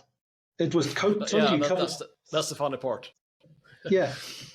Yeah. When we drilled Jack, it was a flat zone with 50 meters of colluvial cover with no evidence at all of mineralization. And the only evidence came from the magnetics. So if you add up all those blue areas out there, you could find a couple of 100 million ounces, which would be silver dominant, to be honest with you. We have a lot of other targets outside of that, but then we're talking more conceptual targets, basically. Yeah, they're not far away. They're within a couple of kilometers. Okay, so I guess this gives a good sense of the very local, within like 2 by 2 kilometers. But if we zoom out, kind of tracking this in satellite deposits, also oxides. I mean, since you have a cluster of porphyries in this system, one would think that the other porphyries might also have corresponding oxide sulfide transitions above them, I guess. Would that be fair statement? That's right. If you go to the oxide, the porphyry camp to the northeast, most of the there is a component of epithermal mineralization which has largely been eroded away. So I'm not holding out much hope for that because it's largely been eroded away. But if you look at that map that you're looking at now, you can see a north-south trending line going right down the middle of it. And that north-south trending line we've been playing around with. We've got more detailed ground magnetics on that. There's a zone there called jasperite, the jasperite zone. Now that seems to me to be what's called a volcanic exhalative deposit. These things are all brothers under the skin, porphyries and high sulfidations and even iron oxide copper golds. But if you look at that, it's not on the map there, unfortunately. But there's a zone called jasperite, and if you want, I can send you some stuff that I've written on it. But there's a zone called jasperite, which is a 2 kilometer long zone of outcropping silicious ferruginous volcanic sediment, volcanosedimentary, chemical volcanic sedimentary. Adjacent to a major north-south magnetic low anomaly, and I'm interpreting that as the north-south part of it, the magnetic low, being the intrusive structure, the structure up which the fluids came and then emanated out to the west, forming this jasperite deposit. Now, there's one hole, a couple of 100 meters.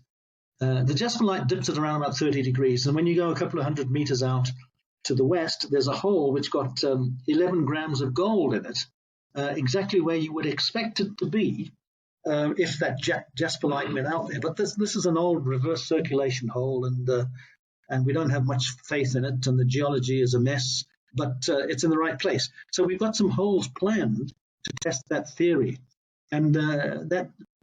One of the major conduits, well, not just here, but in the whole of South America, there's these major north-south trending faults, off which splays formed to form deposits.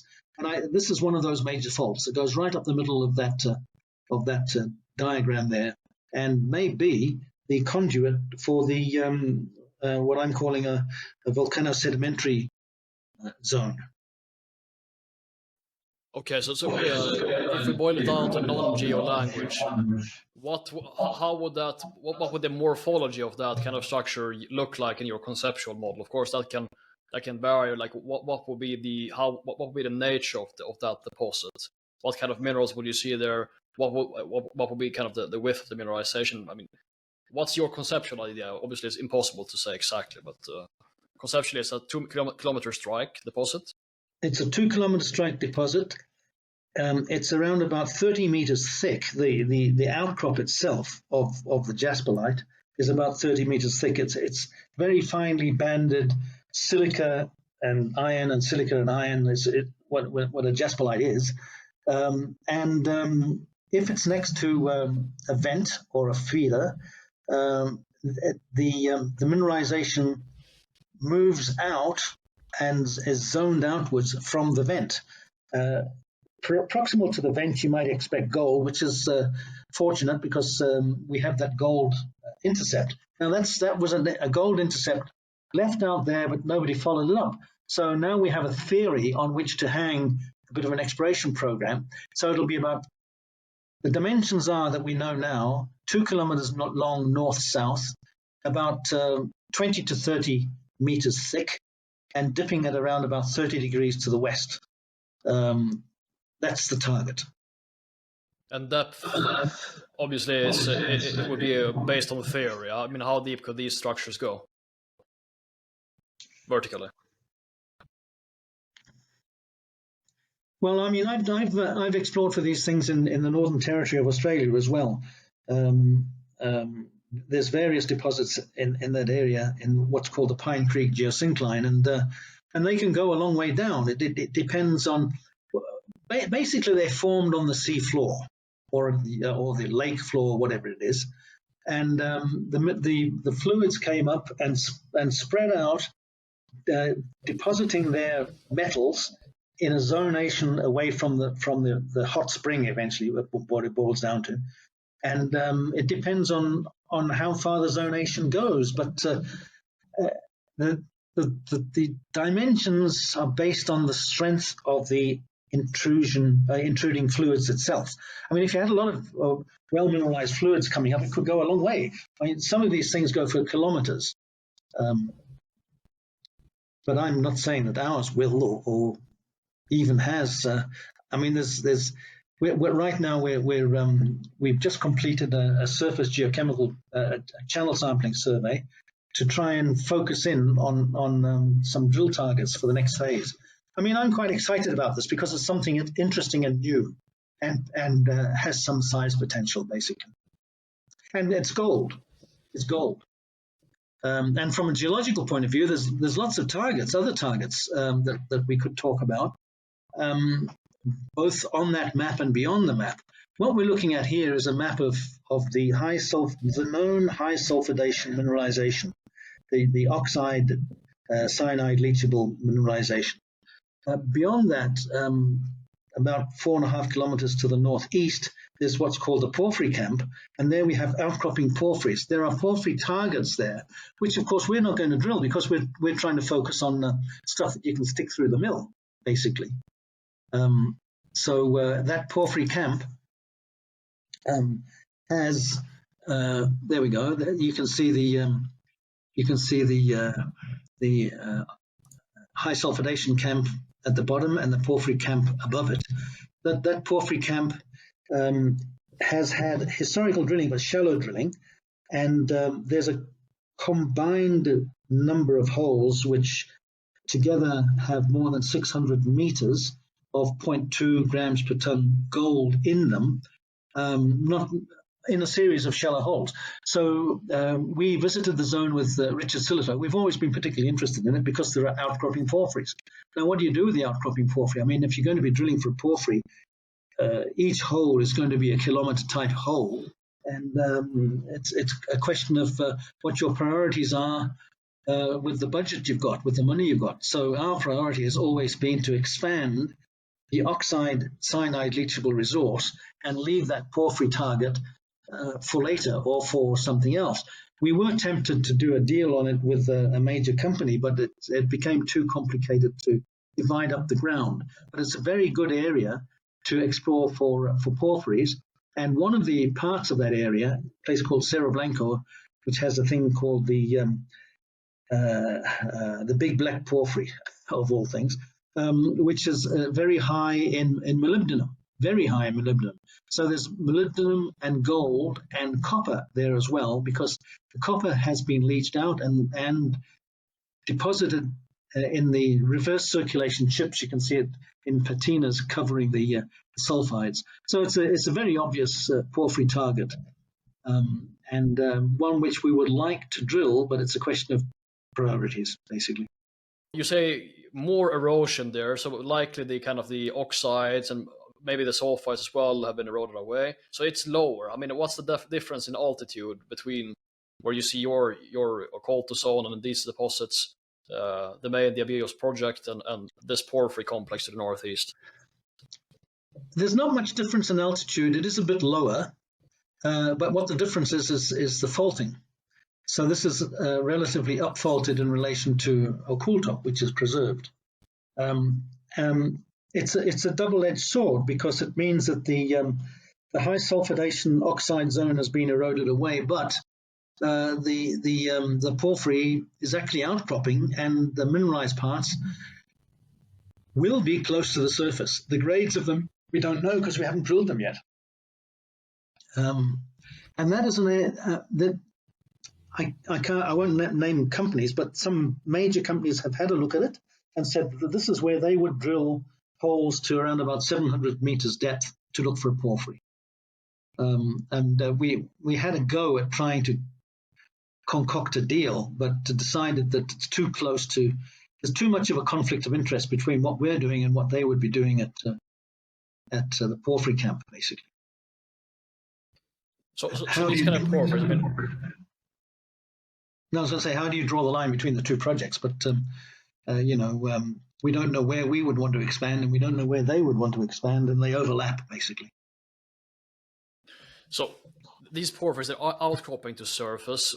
Have you done do you have any information to indicate the potential strength of the targets? I mean, what would be the footprint, or can you clarify? Are there clear different porphyry clusters there? Which one looks strongest? Do you have more info, or is it basically just identifying, okay, they're outcropping to surface, we haven't done any sampling, there's no drilling, there's no geophysics. Is there any more info to delineate the strength of them, or guess how strong they might be? Right. First of all, there are outcropping porphyries in the porphyry camp over a distance of 2 or 3 kilometers diameter. Silito, who is the world's expert on porphyries, came out and had a look at it, and he said, in general, at the Diablillos project, the whole project, there must be a cluster of several porphyries for such widespread mineralization to occur. Those are his words, and we have his report. He said that what we're calling the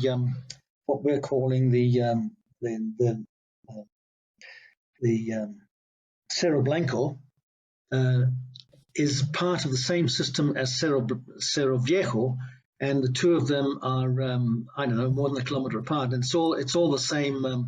It's all the same alteration system, and within that alteration system, as I mentioned, there's this big black breccia thing, which has got very high grade molybdenum and some anomalous gold, and we also have several holes, shallow holes, which together have more than 600 meters of 0.2 grams per ton gold. So yes, there's a shallow target there. How deep the target is, I don't know, but other people have said 700 or 800 meters. The holes that should be drilled. So 0.2 gold. I mean, well, that's not much gold, but that's that's not much gold, but it shows that there is a gold copper system there that we need to find the high grade part of. Was not copper assayed for? Was the reason for seeing? Was there literally no copper in that part where those holes on the surface? Were no, just gold. On the surface, no, but in the chips from the old reverse circulation drill holes, there is chalcocite coating chalcopyrite. So okay, there's copper there, but we don't have the results of it. It's from work done decades ago, basically.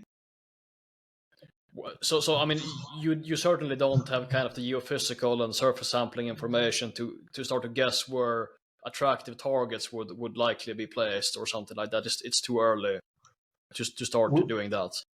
We have geophysics over it. We've done geophysics over it. So we have geophysical targets, mainly magnetic targets, and there is some geochemical coverage, but not complete. And we've been expanding the geochemical coverage there to side drill holes, but that's not been our priority, fortunately or unfortunately, I don't know, but our priority has been the high sulfidation system around Oculto. Yep. In due time, I guess, in due time.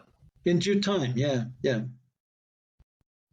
So one thing that I guess I want to touch on is just the nature of the transition from oxides to sulfides. Is it very clear cut at beneath Oculto and mainly, I guess, in terms of the transition, or is there a kind of a significant bleed where you would still process that material and it would cost more in terms of processing to deal with the kind of transitioning sulfides, or is it a very clear cut transition?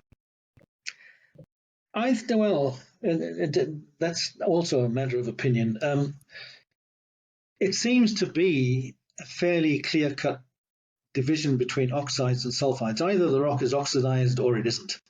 And so what we were calling a transition zone before, in actual fact, is probably a zone where it's either oxide or it's sulfide, but it's not. The oxides go down to a certain level, and then sulfides start, and then you might have another oxide level depending on the permeability. So it's either oxidized or it's sulfides, but it depends on the permeability. So it seems to be either completely oxidized or not, because of the permeability. And so there's a lot of mineralization, or a significant amount of mineralization in there, which originally we were considering, and maybe even now are considering, that are classified sulfides, but within which there is oxide. So we've been doing more detailed geometallurgical zonation to try and determine that sort of thing. Okay. And then, I mean, this is also kind of a tough question, I guess, but in terms of the sulfides, it's conceptually, it's kind of, well, simplify, it's kind of a blanket beneath what is defined beneath the pit shell now. What kind of tonnage and what kind of average grade copper and I guess gold would you see in that blanket, you think? And would that be kind of an attractive piece for, say, a larger company that might be interested in this project to add that on at the end? Do you feel it would be an economical proposition to mine the sulfides? What's your sense on that? It certainly would. I mean, my first job was working on a copper mine in South Africa, in the Transvaal. And I've had quite a lot of experience with copper one way or another. And the intercepts that we've been getting there are high grade. In those feeders, you can see that that sort of reddish stuff is the chalcocite blanket. There's that block diagram is something I put together. Actually, you can see the silver zone, the whitish zone, is a silver enriched zone which mimics the surface topography. Then beneath that, there's a gold enriched zone in the oxides at the base of the andesites, and then beneath that, immediately beneath the high grade gold, is the high grade copper. Now, the high grade copper is sulfides. Any copper that was in the top 200 meters or so that was weathered was reprecipitated down when it hit the sulfides.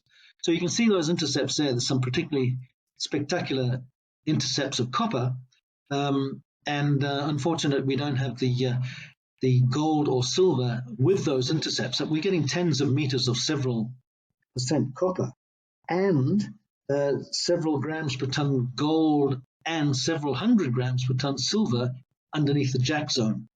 Will you be at the PDAC? Is anyone from your group going to the PDAC in Toronto next month? No, not this year, unfortunately. Yeah, okay. We've been accepted to have a presentation of the core shack. We'll be presenting our core, and I should send you the intercepts of the because we've got the intercepts for that presentation of the sulfides, being the copper with either high grade gold or high grade silver. And yes, I mean, that zone there is 2 kilometers long. That's a long section with copper beneath the entire system extending for 2 kilometers. So it's a 2 kilometer long zone. We don't know how deep it goes because we haven't drilled deep. We haven't been aiming for the core of the system or the roots of the system. But it starts off being tens of meters thick, and it depends on under which particular breccia you're drilling. But yeah, there's definitely an underground mineable target there. Now, here's the question. I mean, you're going to be mining the oxides. That's going to take you a decade. What's the value of something 10 years from now? I mean, are we going to be bothered with it? Or, I mean, since I've worked on an underground mine, I think it wouldn't be a bad idea to put down a decline and start a second operation on the sulfides, because it's a separate system. You know, it's not a cyanide leach process, agitated leach. It's crush, grind, flotation, making a copper concentrate with either high silver or high gold. It would be a good concentrate. Yeah.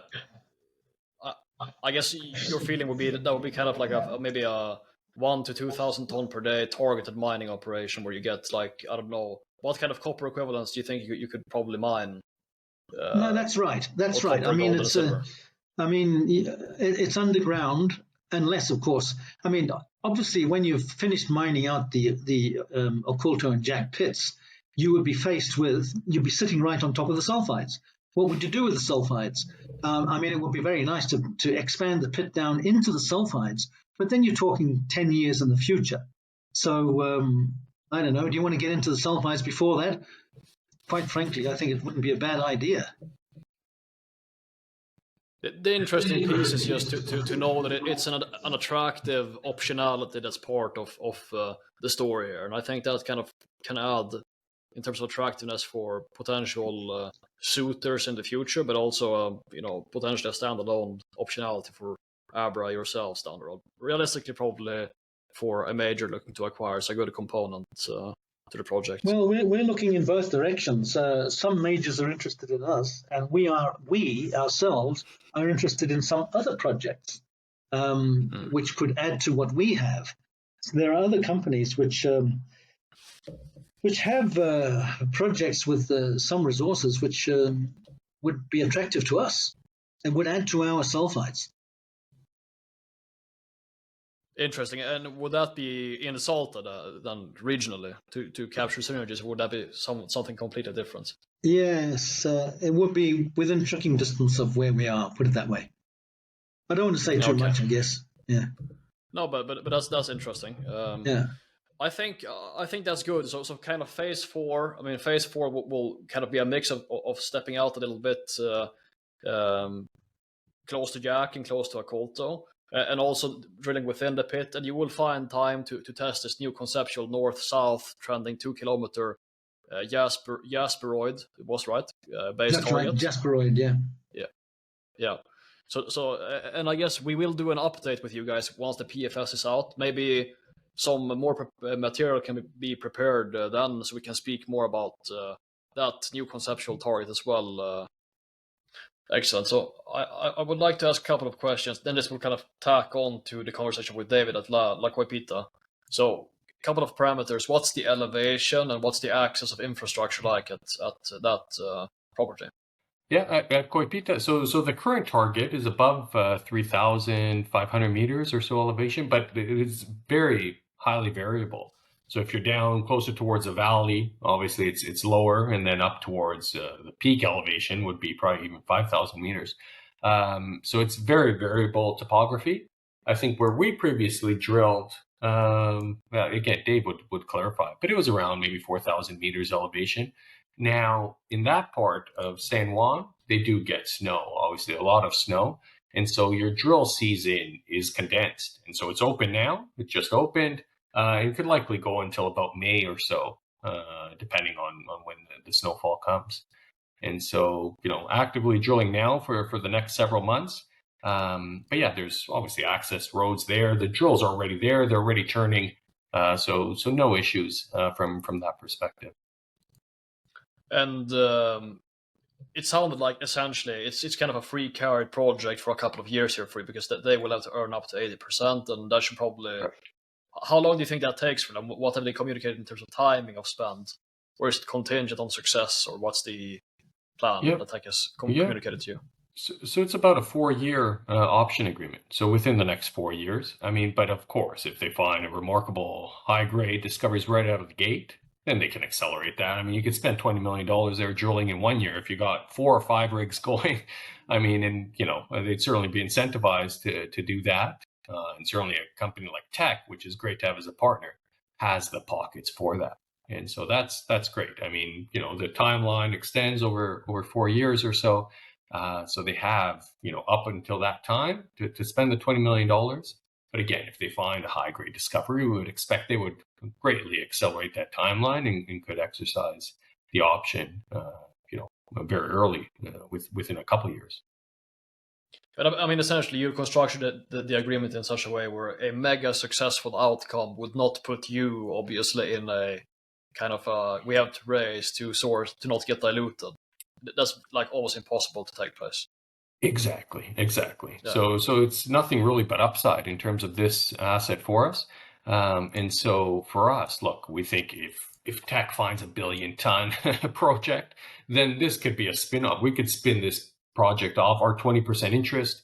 I mean, we could either look to monetize it, sell it to Teck, or spin it off. It becomes a junior. It could then raise its own capital. I mean, if you have a stake in a world-class copper porphyry, then you could fund 20% of it with Teck as a partner. So it gives us lots of options. But again, right now we're not getting any value for our shareholders. So obviously looking for Teck to be successful, hoping they make a big discovery, and then we'll figure out how to monetize our interest, increase value for ABRA shareholders. What will be the timeline? I mean, Teck is starting to drill now, and they have two rigs there. And they're probably advancing 60 meters per day or something like that. And they're drilling deep holes, I take it. So when do you think the first couple of holes will be known, and will you be able to share them proactively, or what's the kind of the setup there? Yeah. So we would press release those as the results come in. So it'll take a couple months from now. So for the holes to be completed, they're sent to the labs. Obviously, the labs take a few weeks' time. And then you get back the results. And so, we would press release those as they come in. We think those would be material. And so, it would take a few months from now. So sometime in Q2. And how many holes are they doing before end of season, late May or mid-May? Well, they've in the press release we put out today, they've planned for 4 holes. So at a minimum, it's going to be 4 holes. I mean, obviously, depending on the results and depending if the field season is still open, they could look to drill more. But they've essentially sort of planned out the first 4 holes. Okay, and I guess we'll know more in due time if they drill come November or whatever it is when they can drill again.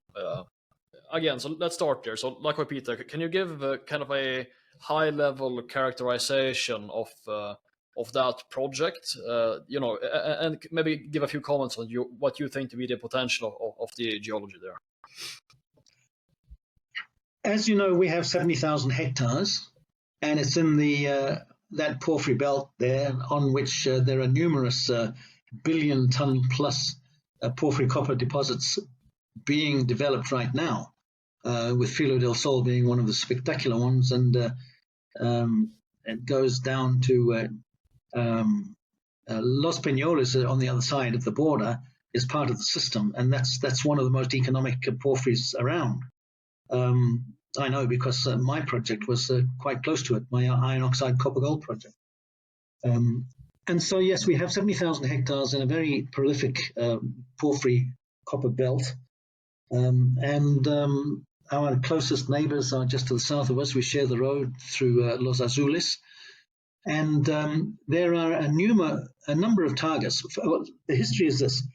It was reviewed by some major companies, including Teck themselves, who we've done a deal with, and they came up with targets on it.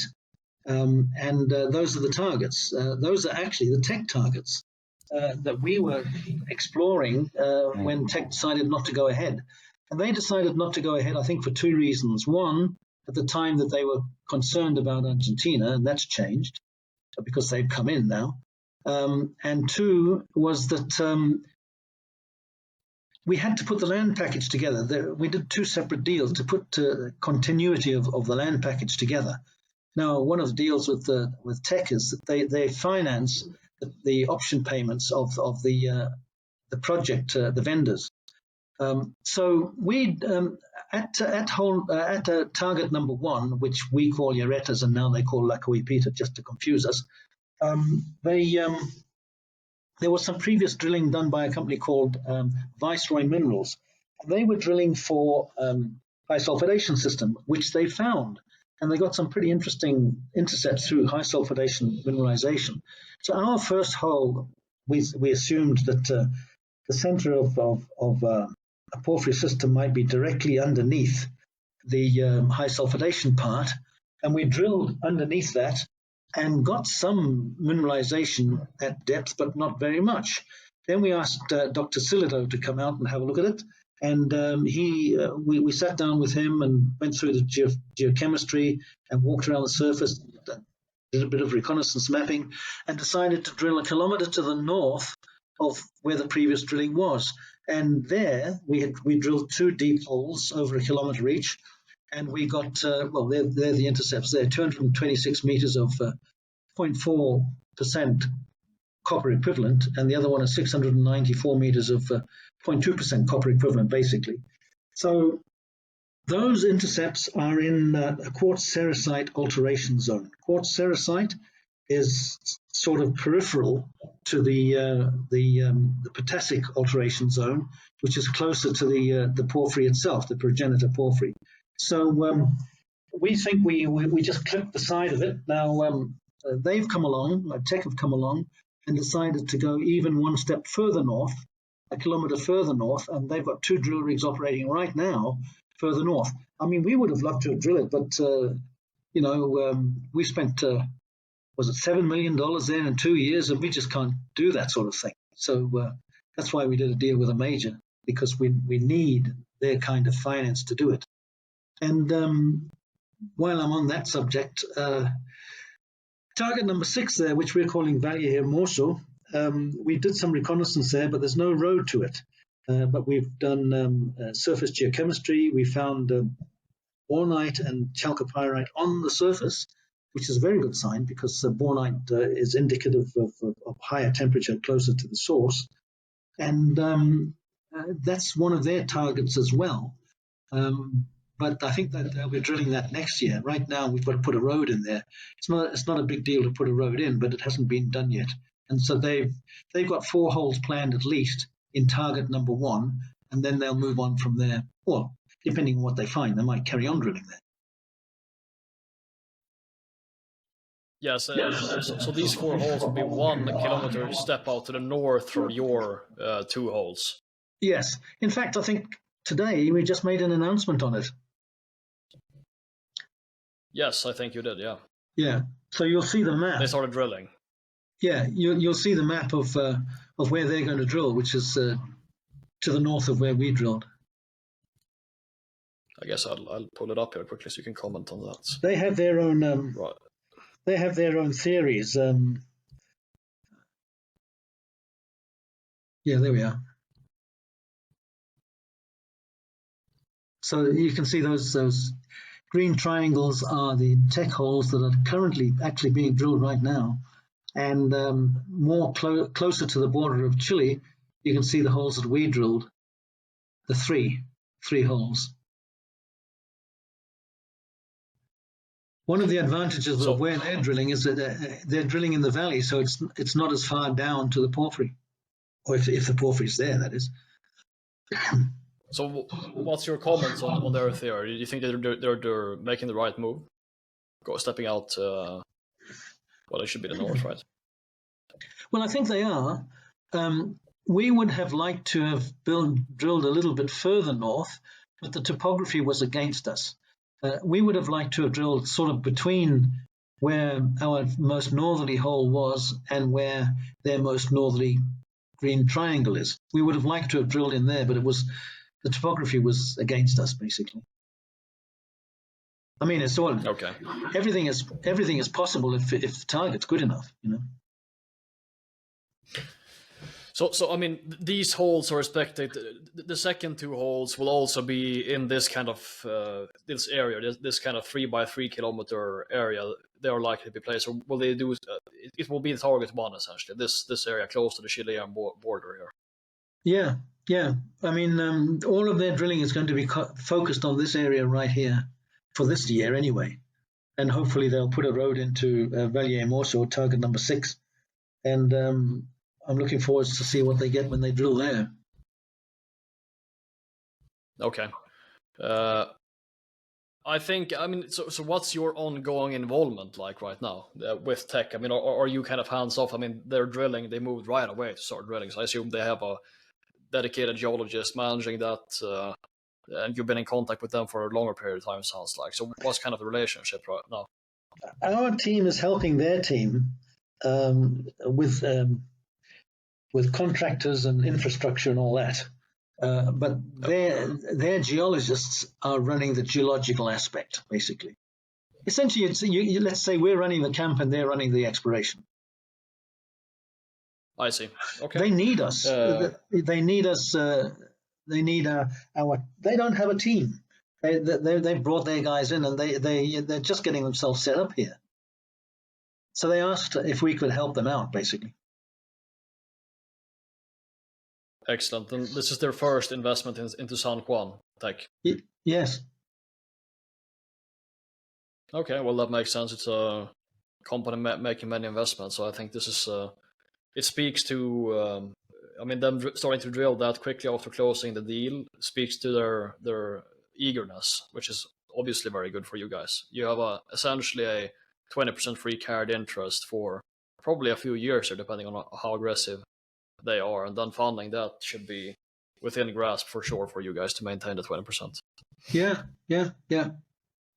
Let's jump over to Diablillos development. So kind of the I guess we touched on that kind of now as well, but you will release the PFS, and that will be kind of released very imminently, I take it. Correct. Yeah, within the next several weeks. Yeah. So since the PEA, for people who have not followed ABRA for quite some time, what would you say are kind of the main, obviously we've expanded the resource, but can you touch on some of the main things you expect to change positively in the PFS? Just broadly. Yeah. So the resource has been significantly expanded. So the last PEA was done. We had a resource of 160 million ounces silver equivalent. It's now essentially 260 million ounces. So a much higher resource. And so we previously assumed 7,500 ton per day plant. Now we're going to assume a 9,000 ton per day plant. So obviously a bigger resource. We previously had a 16-year mine life. It makes no sense to continue to tack on years after year 16 because you're not getting any value for those years in a DCF model. And so we've upsized the plant. So increase the scale of the plant, looking to maintain roughly a 15-year mine life or so. And so that's one key sort of improvement there. It's obviously a larger resource. But then the key again is this new high-grade Jack zone. So for the first 2-3 years or so of the mine plan, we now have Jack, which has grades of 200 grams per ton of silver. And so you get, a lot of silver production right out of the gate, which right as before, Oculto was 50-50 essentially, or 55% silver, 45% gold. Now, right out of the gate, you get Jack, which is, 95% silver. So you get a lot more silver ounces initially there. Again, that should help fund a rapid payback, improve the near-term cash flows, and improve the near-term silver production figures. And then, of course, you mine out Oculto, similar to the previous PEA, which is large scale and also has sort of a high-grade starter zone. So within Oculto, we have this high-grade zone that we call Tesoro. So that will come into the mine plan over the first 5 years of Oculto as well. And so, overall, not too much has changed. I mean, it's a similar process. So it's agitated leaching.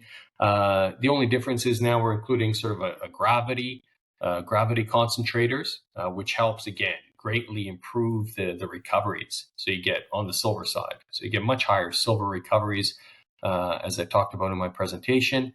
So larger resource, better recoveries, higher grades with Jack. Those are certainly the positives. And then, of course, beyond the current pre-fees I mentioned, we'll talk about sort of Heapleach potential, which could, again, significantly enhance the pre-fees results.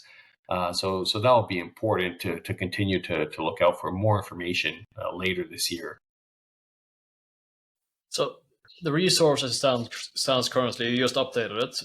Does that resource have to be infill drilled to be able to be included, or any infill drilling has to be done to do a DFS?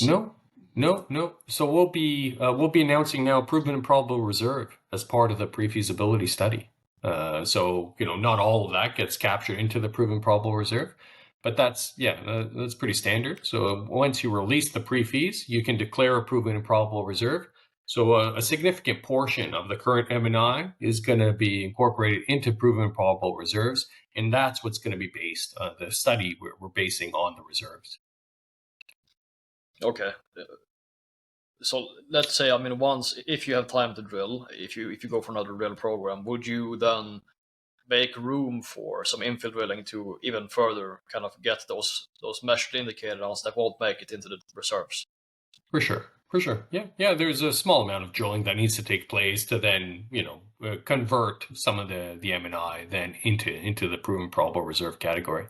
So that would be considered, or, I mean, you just focus on these other exploration targets. So yeah, it'll be a balance of a small amount of infill drilling that needs to take place, or drilling out these, other targets like Phantasma, Alpaca, etc. And I take it that the infill drilling will probably focus on the obviously the Yak area in that case to kind of get those higher grade. Coolto needs a small amount. Yeah, a little bit out of Coolto, but yeah, mostly at Jack, getting that to prove probable as well. Okay, so kind of interesting people to hear. What kind of ballpark meters would you have to dedicate to kind of fully convert it to a reserve ballpark? I mean, there's always some law. You're not going to take 100. Like, I've never seen 100% conversion of M&I. I mean, once you apply proven probable parameters, you're always going to lose some. I think we're likely going to lose a small amount there.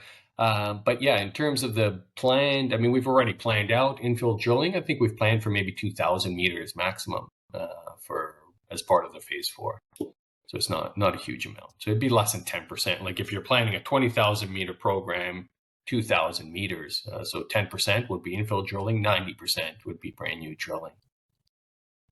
And so, I mean, this is kind of contingent, I guess, on the success of the drilling, but it's interesting to clarify that. So from the PFS to the DFS, what potential design revisions do you see? Maybe you will include a heap leach. Do you foresee the throughput changing, or will it likely just be replacement of higher grade?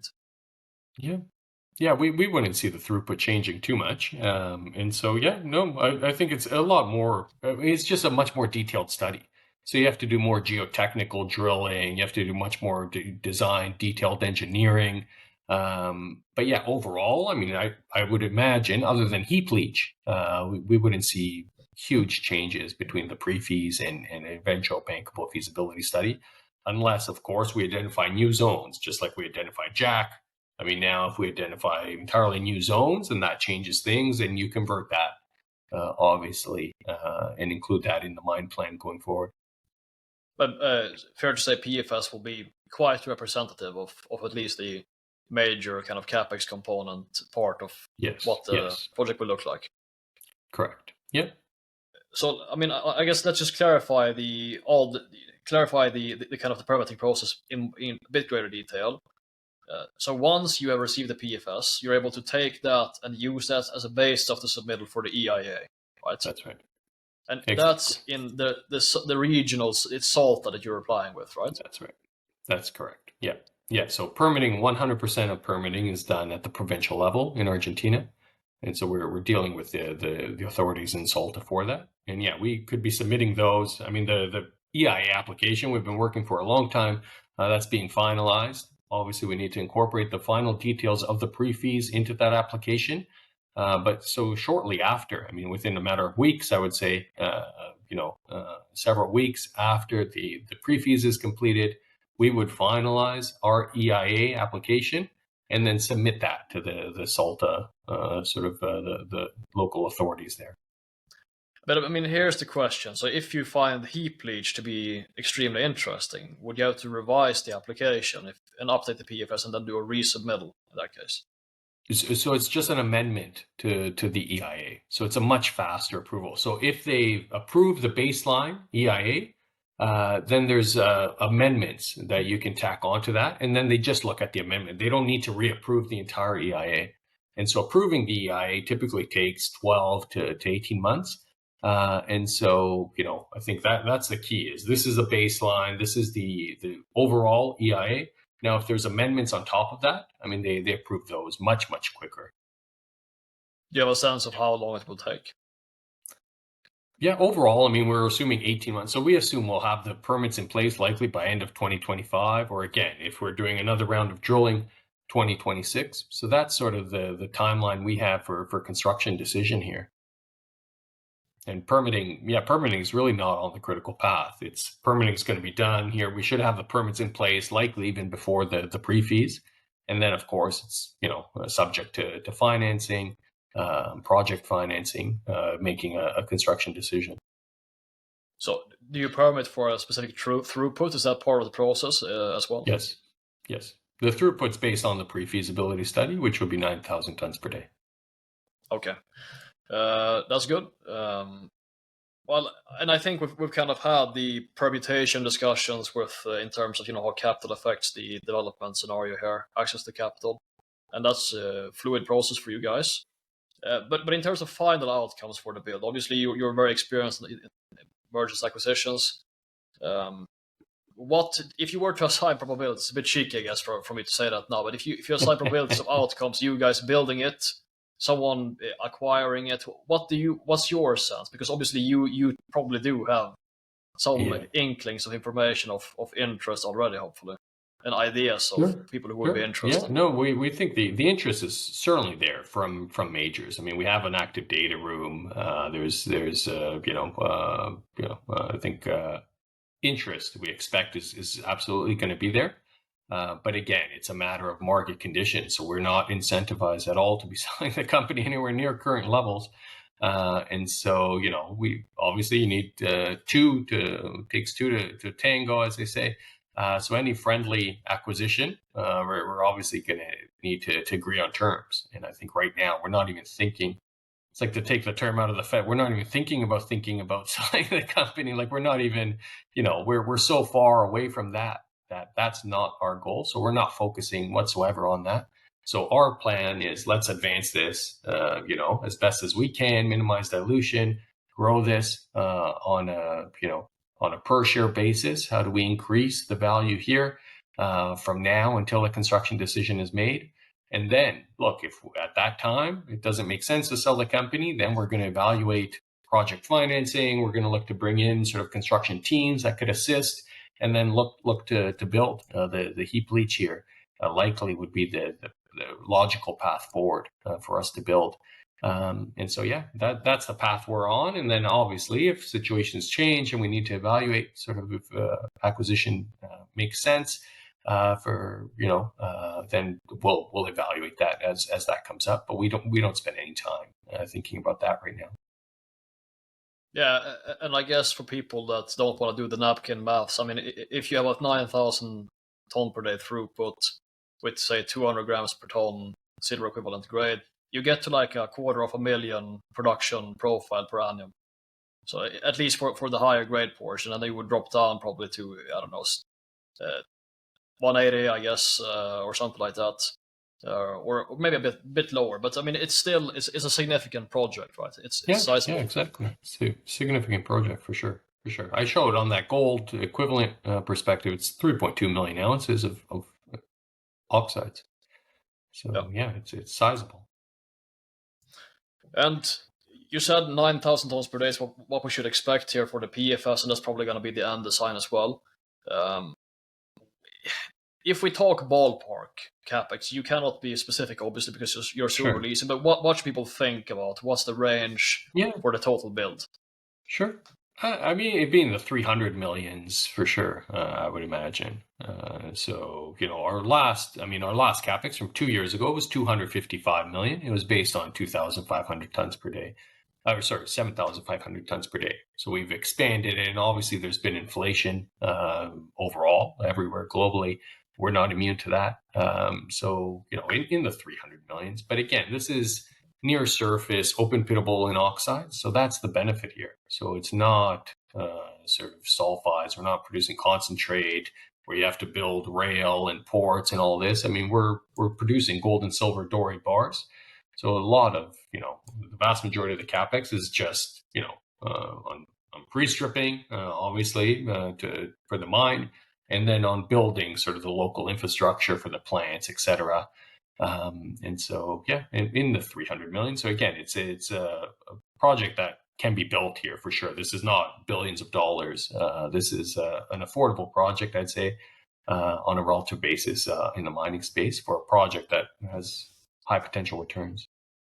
And I think kind of you showcasing the oxide gold project comp. If we look at your kind of best comparison, probably Cerro Blanco and Guatemala, that CapEx will be twice or even more than that.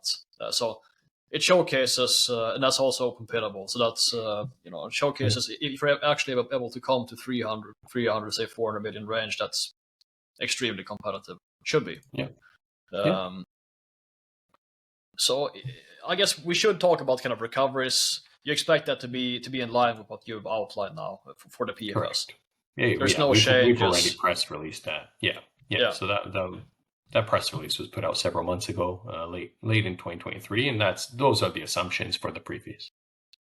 And for the DFS, you don't foresee any changes. Do you see a chance for improvement or? Yeah, there'll be additional met test work that takes place. So we'd probably refine the ranges, but it's not going to be transformational changes, I would say. I'd say they'll be updated, but nothing. No transformational changes I wouldn't expect based on the current mine plan. And then I guess just to highlight for people so they can doing some simple math themselves. So kind of the rock NSR per ton for the mine life average, 150 grams per ton silver equivalent per ton. That would be the average kind of profile for the rock. Do you have a sense of what that would equate to post recoveries, post payabilities approximately? Obviously payabilities is 100%, but what would be the dollar value for the average rock? Yep.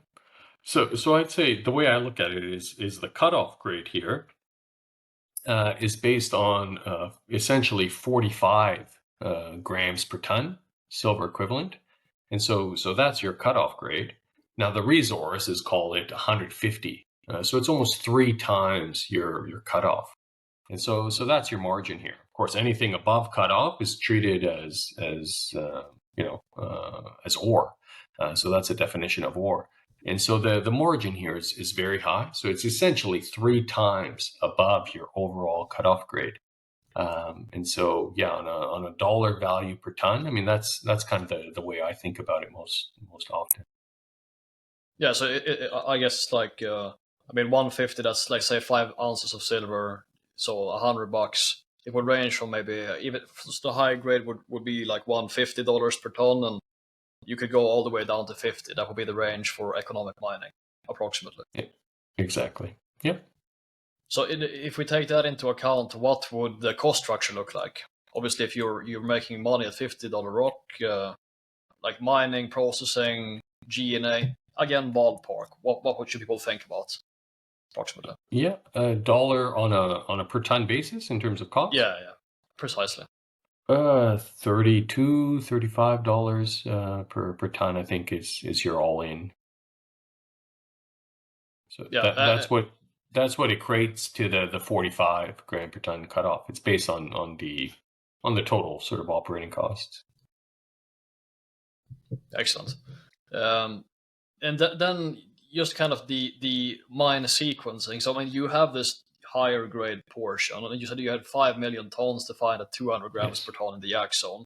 Is that immediately mineable, fully feeding the 9,000 ton per day plant, or would it have to be mining at different zones simultaneously with a partial feed from the high grade? How would that work, you think? Yeah. So Jack will come in right up front. I mean, I don't think you'll be mining exclusively. 100% of the plant feed would come from Jack right out of the gate. But yeah, Jack will come in within the first 4 years or so. I think Jack would likely be mined out. But at the same time, you'd be producing from the higher grade zones at Oculto as well. And so Oculto has this high grade zone that we call Tesoro. That's above 12 million tons. So it's more than double the size of Jack. And the average grade there is about 180 grams silver equivalent. And that's gold and silver rich. It's essentially 50-50 gold and silver there. So at the same time, initially, for the first 5 or so years of the mine plan, you're going to be mining from Jack and mining from the high grade Tesoro zone at Oculto. So really, the cash flow here will be front end loaded for the first 5-7 years of the mine plan. You're going to see significantly higher grades, significantly higher production levels. And then as you get deeper into the Oculto resource, down deeper into the pit, it really becomes more gold rich. So then about 70% of the revenue likely will be gold, with maybe 30% being silver. So as you get deeper down into the oxide, the ore body really transitions. It's 0.9 grams of gold with about 65 grams of silver. And so, yeah, lots of flexibility. So you start off mining from Jack. It's essentially almost pure silver, or 95% silver with very little gold. And by the end of the mine life, you've transitioned to about 70% gold. So yeah, again, lots of optionality there, and it's nice to have the high grade zones obviously up front in the mine plan for sure. So can you give people a sense of what the kind of the heap leach scenario would look like? I mean, how much material do you have there, and what would that be worth? What would the CapEx bill be? Obviously, you're studying this now, but give a sense of what it would look like. Yeah. I mean, it's a large amount. So it's at least 20 million tons of material that will be treated as waste again for the pre-feas. So that's all just going to be put on the waste dump there.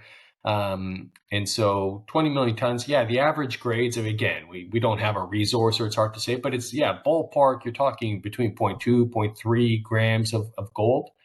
And so that's why it doesn't make sense right now to process that through an agitated leaching plant. It wouldn't pay for itself.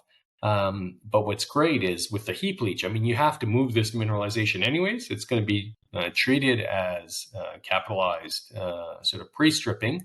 And instead of putting it on a waste pile, you put it onto a heap leach pad. And then the ROM pad, you recover gold from that. And so you start getting cash flow. And then it's really the same infrastructure that you're going to need, largely other than the heap leach, that's going to be used for the agitated leaching process. And so, you'd be greatly reducing the amount of CapEx then for, ultimately building out the 9,000 ton per day plant, as you can, as you're building out, again, the heap leach, you're essentially pre-stripping what you would have been stripping anyways, and using, building any infrastructure that's going to be required anyways for the plant. So yeah, we think that gives excellent optionality for a junior like ourselves. For a heap leach, you can benchmark that, but yeah, ballpark CapEx for something like that could be 100, 150 million. And so, much more affordable for a junior to start off with that level of CapEx. And a lot of that will obviously would have been needed anyways. So then you've reduced, the next phase of CapEx as you start building your plant. Would you foresee it being completely sequential, a case of building the heap leach, then starting to do what otherwise would have been just kind of capitalized stripping for outline at PFS, and then would you completely sort of treat all of those 20 million tons before starting to actually build out the real processing facility? No, not necessarily. I mean, yeah, it would make sense to start mining from Jack as early on as possible, but it just depends on your financing. So yeah, I mean, we'll even evaluate a joint venture partnership, and so that helps you, move things along a lot faster. So it really just depends. I mean, the good thing is to have options. That's what every junior needs. I mean, the more options you have, the better. And so one option is obviously building out the heap leach and then getting cash flow and then using that. Or you can look to do it simultaneously, where you're building a plant and you're producing from the heap leach. But yeah, it just depends on how much capital is available. Okay, just a few more questions here. So kind of the royalties and taxes, can you give some clarity on that? What kind of royalties do you have on the project, and what's the taxes recently? You did mention that you see some federal positive changes. Could you be a bit more concrete and what has been said and what can actually take place in that department? Yes. That aspect? Yeah, so for royalties, third-party royalties is just a 1% NSR, which is to EMX royalties. So that was, historically that was payable to SSR, which spun off this project, and then SSR sold their royalty portfolio to EMX, and so that's how EMX ended up with that. We have very good relations with EMX, and they think very highly of this project, so they're good partners to have as well. So 1% royalty to them. On the corporate tax rate, it's 35% currently. And Javier Milei has introduced reforms, a huge package of legislation here with over 500 different reforms. He's already submitted that to Congress. And for major investments, which this obviously qualifies as, he's looking to reduce taxes from 35% down to 25%. And so that would be a big reduction. I mean, I think on the PEA study, if we reduce that, it would have improved the NPV by another $100 million Canadian.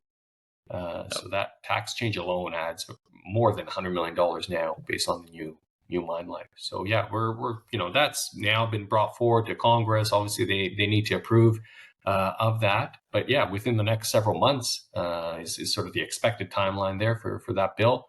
And again, there's a series of legislative changes, I think, that are very favorable for major investments in the country. Okay, so 10% cut, that's a permanent thing. I mean, it's not like okay. Yeah, that'd be. And I mean, just looking at the Congress, what would you say do you have a sense of the likelihood of that passing? It's tough. Yeah, so I think they're going to go through that on a sort of reform by reform basis, like reviewing every article. And so there's over 500 different articles that he's proposed to change. So he's looking to reduce export duties. He's looking to FX restrictions, remove those. I mean, there's a series. There's literally, I think, over 500 articles. And so they're going to be reviewing each one on a standalone basis. But from our intelligence on the ground, I mean, there has not been that much opposition in terms of cutting the tax rates. I'd say there's other more controversial measures that he's sort of proposed. And so the tax rates, we feel confident that could be approved. But again, I mean, we're not factoring that in. And so that's obviously an additional upside once that gets passed, and we can incorporate that into our base case economics going forward. And then the final question we always ask, what is your 5-year vision for AbraSilver? Sure. Yeah. So for the next several years, I think the path is clear. Obviously, continue to drill, grow the resource, come out with a bankable feasibility study, get the construction permits in place. And then again, depending on market conditions, that's when you evaluate all your options, including, do we joint venture this? Do we bring in a partner like we did at La Cuepita to help us build? Or do we look to continue to advance this, de-risk this, move this forward? And so that's our base case, is within 5 years from now, I mean, it would be well into a construction here, potentially even, start commissioning here. So 5 years from now, this is well on its way of becoming a next major mine in Argentina. We see this as, the largest silver project out there, certainly in Argentina, that's at this advanced stage. So yeah, looking to unlock value for shareholders between now and then by just continuing to de-risk this, move this forward, and getting to that mining stage where we could be producing revenues and become one of the largest silver producers in the country, and even within Latin America. This certainly ranks as a very large scale primary silver project.